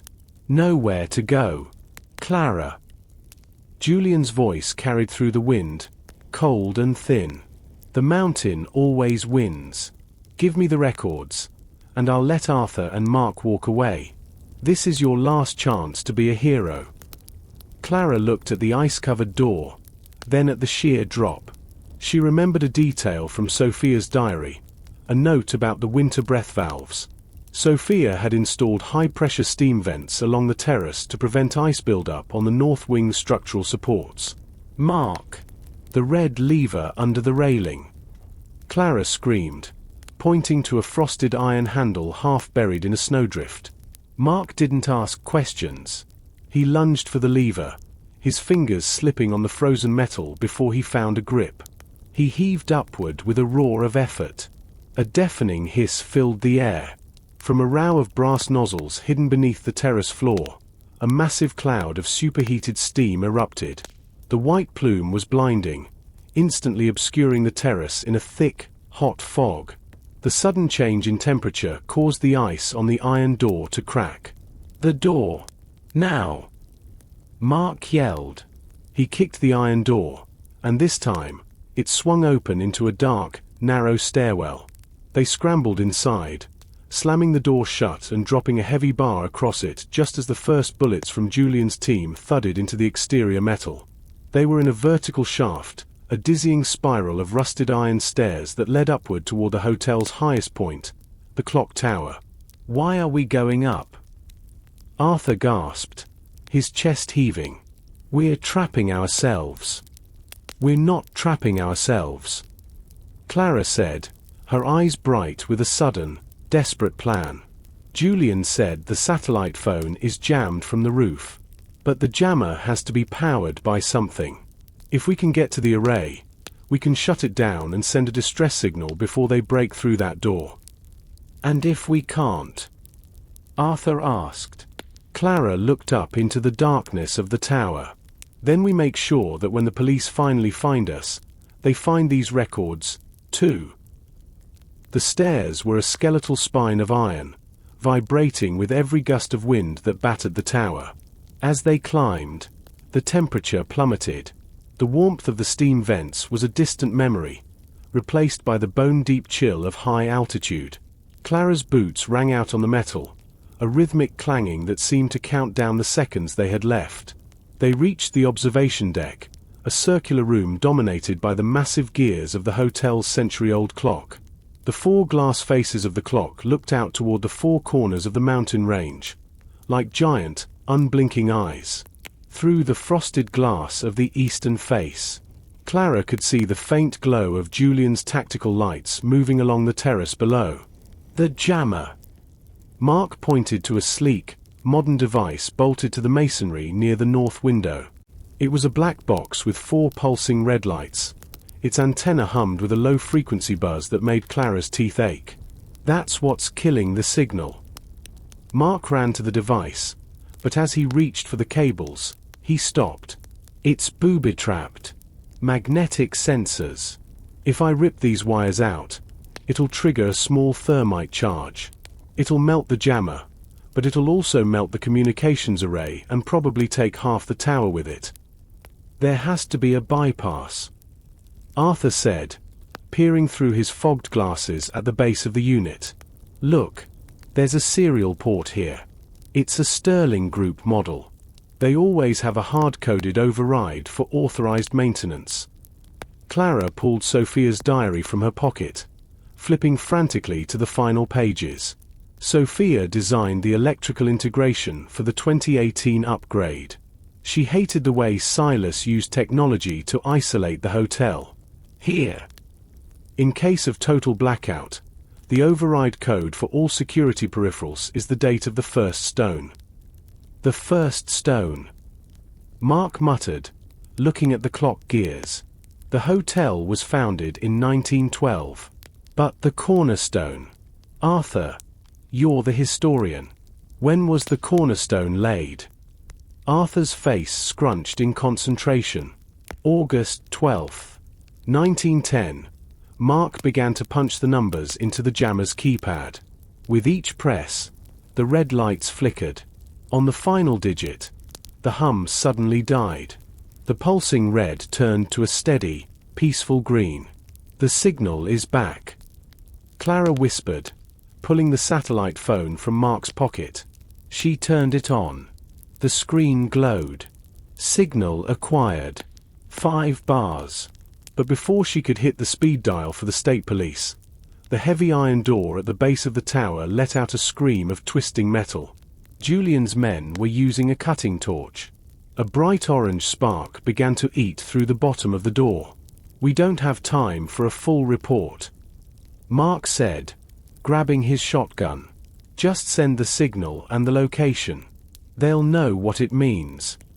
Clara hit the emergency distress button. "This is Clara Vance at the Grand Mountain Hotel. We are under armed siege. Julian Vane is on site. Repeat. We are under fire. Extract the records in the clock tower."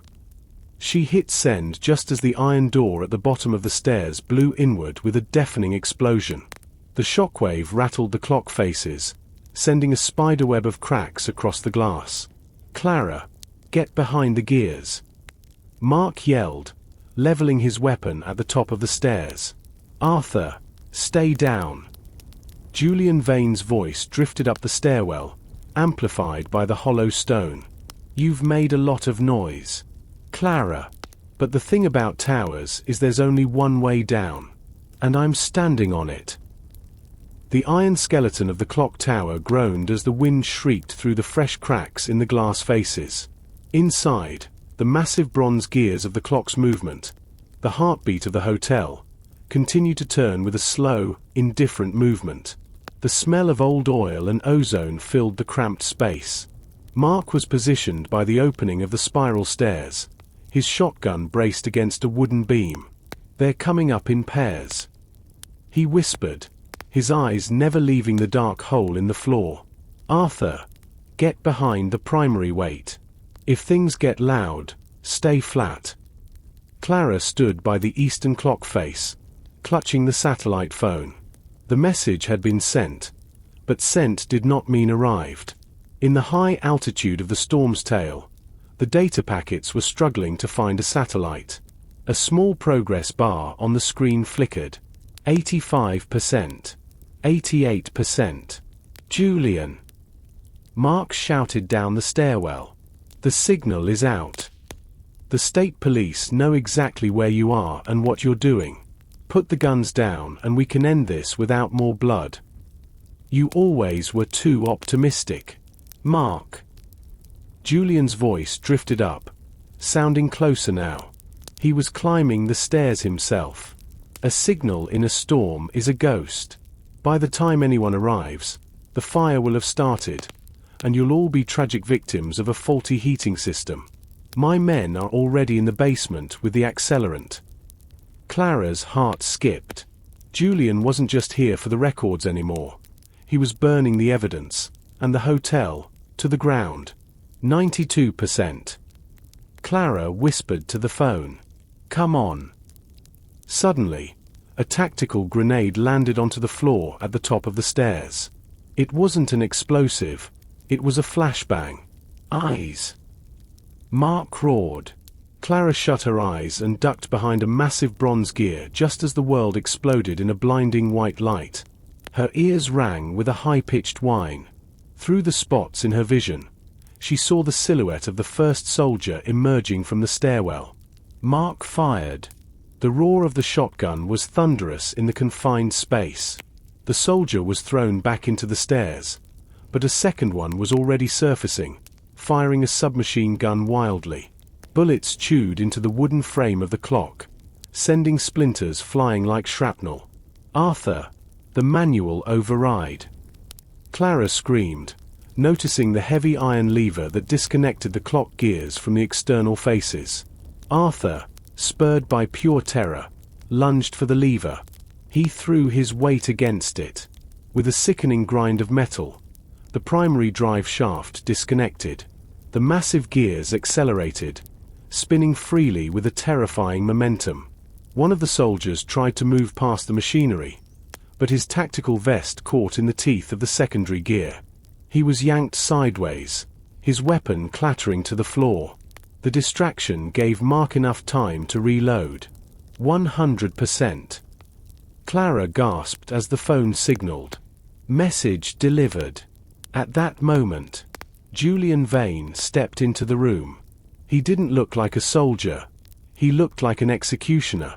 He held his submachine gun with one hand, his eyes fixed on Clara.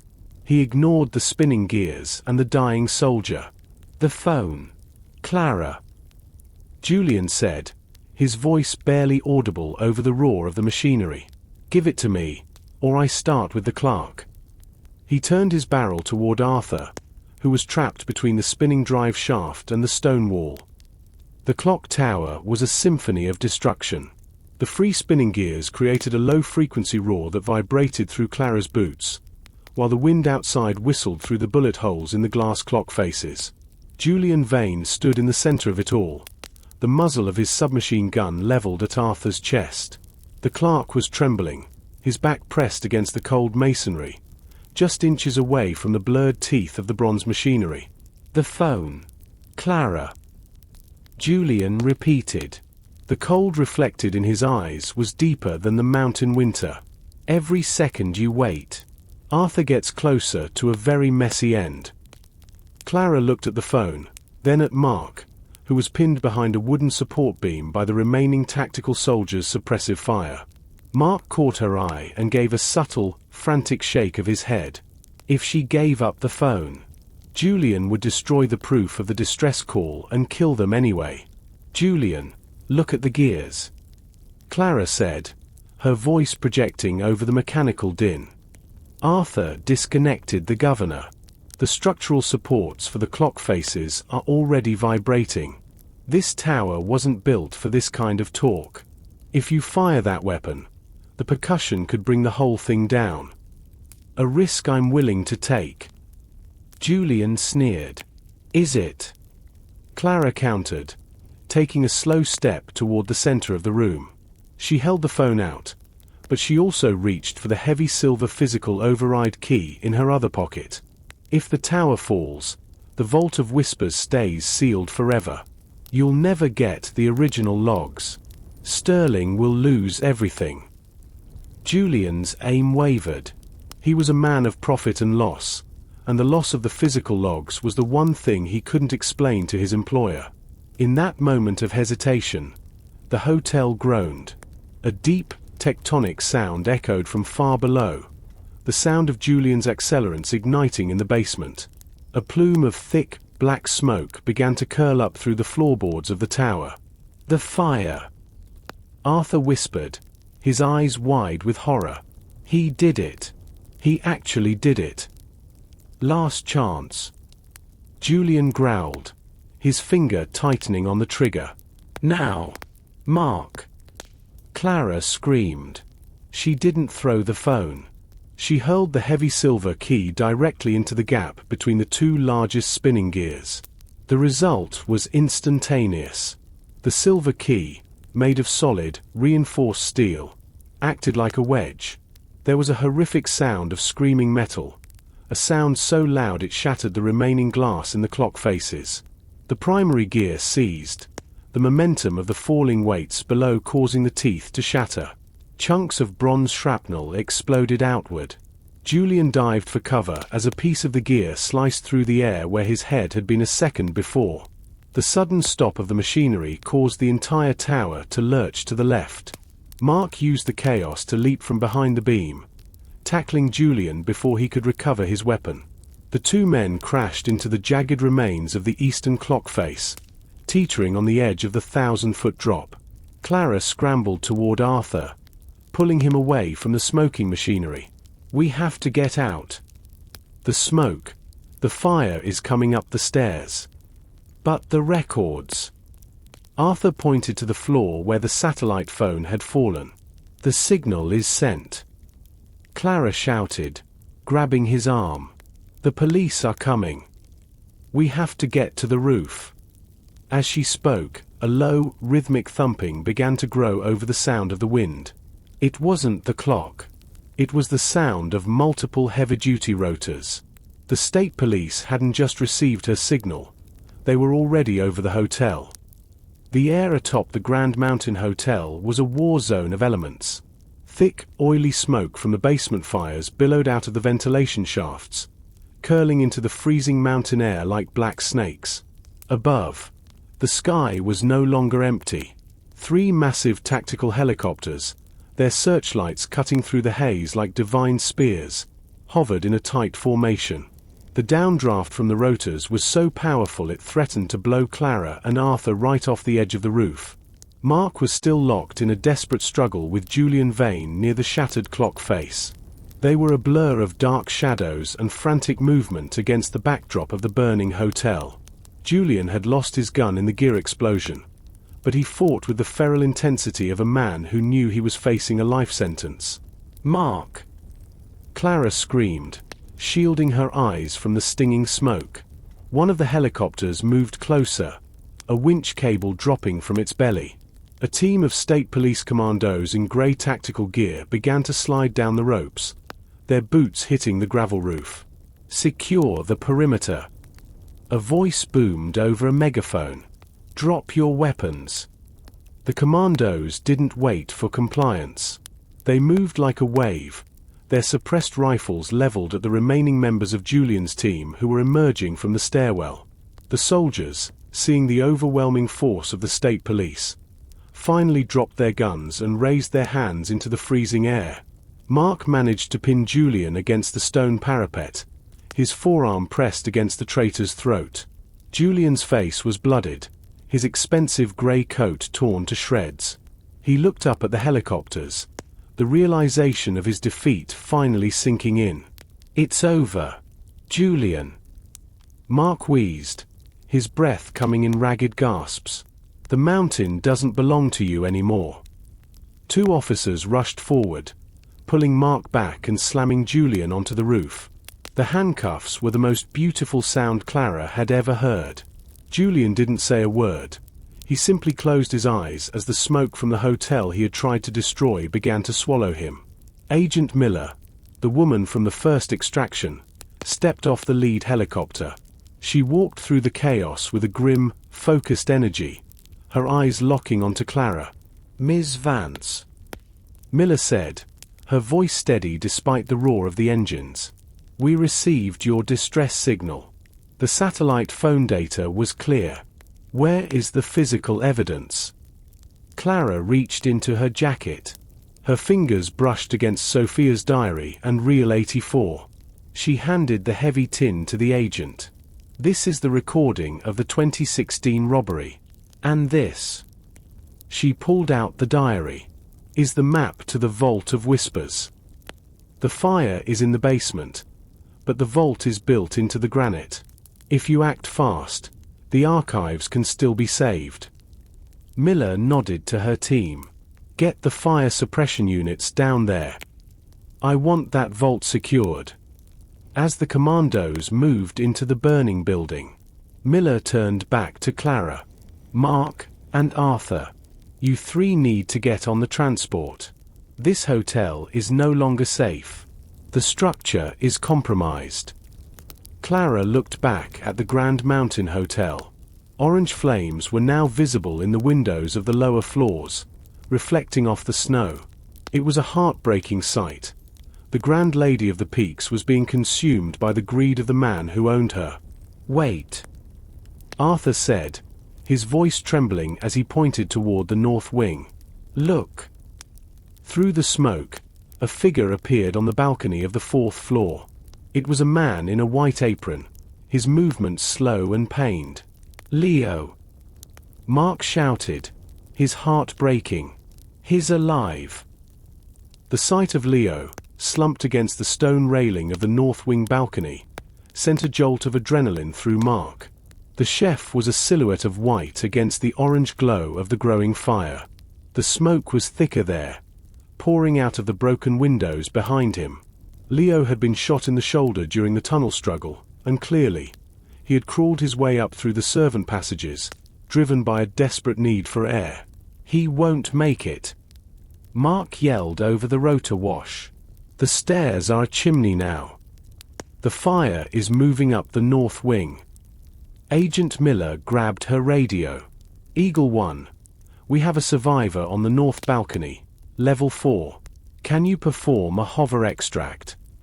The pilot's voice crackled back through the speakers on Miller's vest. Negative. Agent. The thermal updraft from the fire is too unstable. I can't get the bird close enough to the masonry without risking a rotor strike. The smoke is blinding my sensors. I'm going back in. Mark said, his face set in a grim mask. Mark, no. Clara grabbed his arm. The lower floors are gone. You'll never get through the lobby. I'm not going through the lobby. Mark replied, looking at the heavy winch cable dangling from the police helicopter. He looked at the commando nearest to him. Give me your harness. Now. The officer looked at Miller, who gave a sharp, hesitant nod. In seconds. Mark was strapped into a tactical harness, the steel cable hooked to his chest. He didn't wait for a briefing. He ran to the edge of the roof and leaped into the abyss. Clara watched, her heart in her throat, as Mark swung out over the 1,000-foot drop.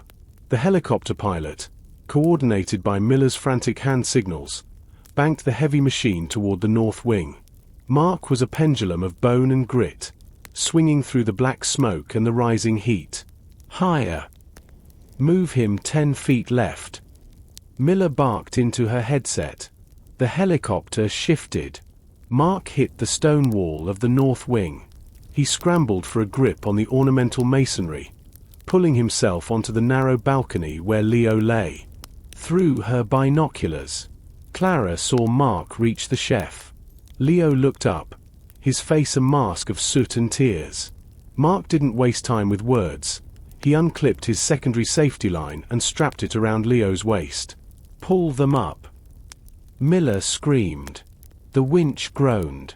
The two men were lifted off the balcony just as a massive backdraft exploded from the room behind them. A tongue of fire licked the air where they had stood a second before. They swung out into the open sky, suspended by a single thread of steel. The helicopter pulled back, dragging them away from the heat. Slowly, the winch retracted, bringing them toward the open side door of the transport. A dozen hands reached out to pull them inside. When Mark finally stepped back onto the solid gravel of the roof, he was scorched and shaking, but he was holding Leo. The chef was alive, his breath ragged but steady. You're a fool, Mark. Leo whispered, his voice a dry rasp. I'm a security chief. Mark countered, wiping a streak of soot from his forehead. My job is to make sure everyone leaves the building. Miller approached them, her face grim. The fire crews are reporting that the Vault of Whispers is intact. The granite acted as a natural firebox. The records are safe. And we've just received word from the valley. Silas Sterling has been apprehended while trying to board a private jet. Clara looked at the burning hotel. The roof was starting to sag, the grand history of the place disappearing into ash. But as she looked at Mark, Arthur, and even Leo, she realized that the hotel wasn't the stone and the wood. It was the truth they had fought for. We need to go, Miller said, ushering them toward the final helicopter. The roof is going to go. 1 year later, the air at the peak of the mountain was different. The scent of charred timber and ancient soot had been replaced by the crisp, clean aroma of pine and new beginnings. The Grand Mountain Hotel no longer stood as a monolith of stone. In its place was the Sophia Sterling Memorial Park and Archive. The fire had claimed the upper floors and the grand ballroom, but the foundations, the granite bones of the mountain, had remained. The state had seized the property following the conviction of Silas Sterling, who was now serving a life sentence for insurance fraud, racketeering, and the attempted murder of his staff. Clara Vance stood on the new observation deck, looking out over the valley. She was no longer a hotel manager. She was the director of the Vane Foundation, an organization dedicated to investigating corporate corruption and protecting whistleblowers. The spring thaw is early this year, a voice said behind her. Clara turned to see Elias Vane. He looked decades younger. His white hair was neatly trimmed, and the haunted look in his eyes had been replaced by a quiet, steady peace. He spent his days as the head archivist of the Vault of Whispers, which had been converted into a public museum of investigative history. It is. Clara smiled. How are the logs coming along? We just finished digitizing the 2016 files. Elias replied, leaning against the railing. The world finally knows the truth about the robbery. My name is clear, but more importantly, the families of the people Sterling stepped on are getting their restitution. We couldn't have done it without your testimony. Clara. I was just doing my job, she said, though they both knew it had been much more than that. Below them, on the landscape terrace where the siege had once raged, she saw two figures walking toward the visitor center.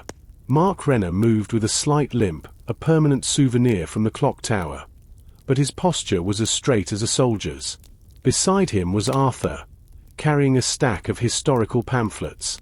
Arthur had become the mountain's most famous historian, his tours of the hidden veins of the hotel attracting visitors from across the country.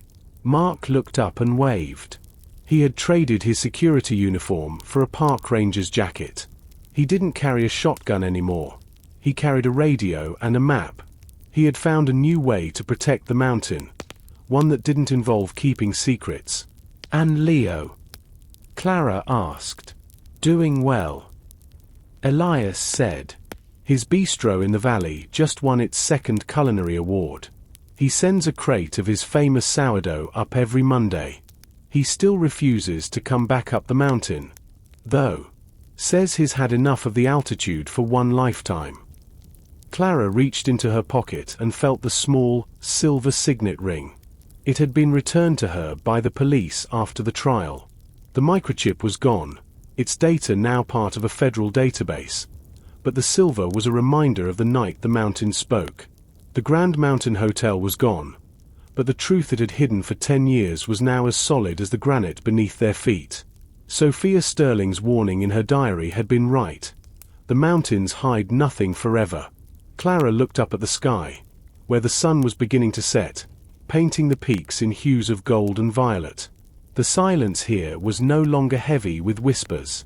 It was the peaceful silence of a story that had finally reached its end.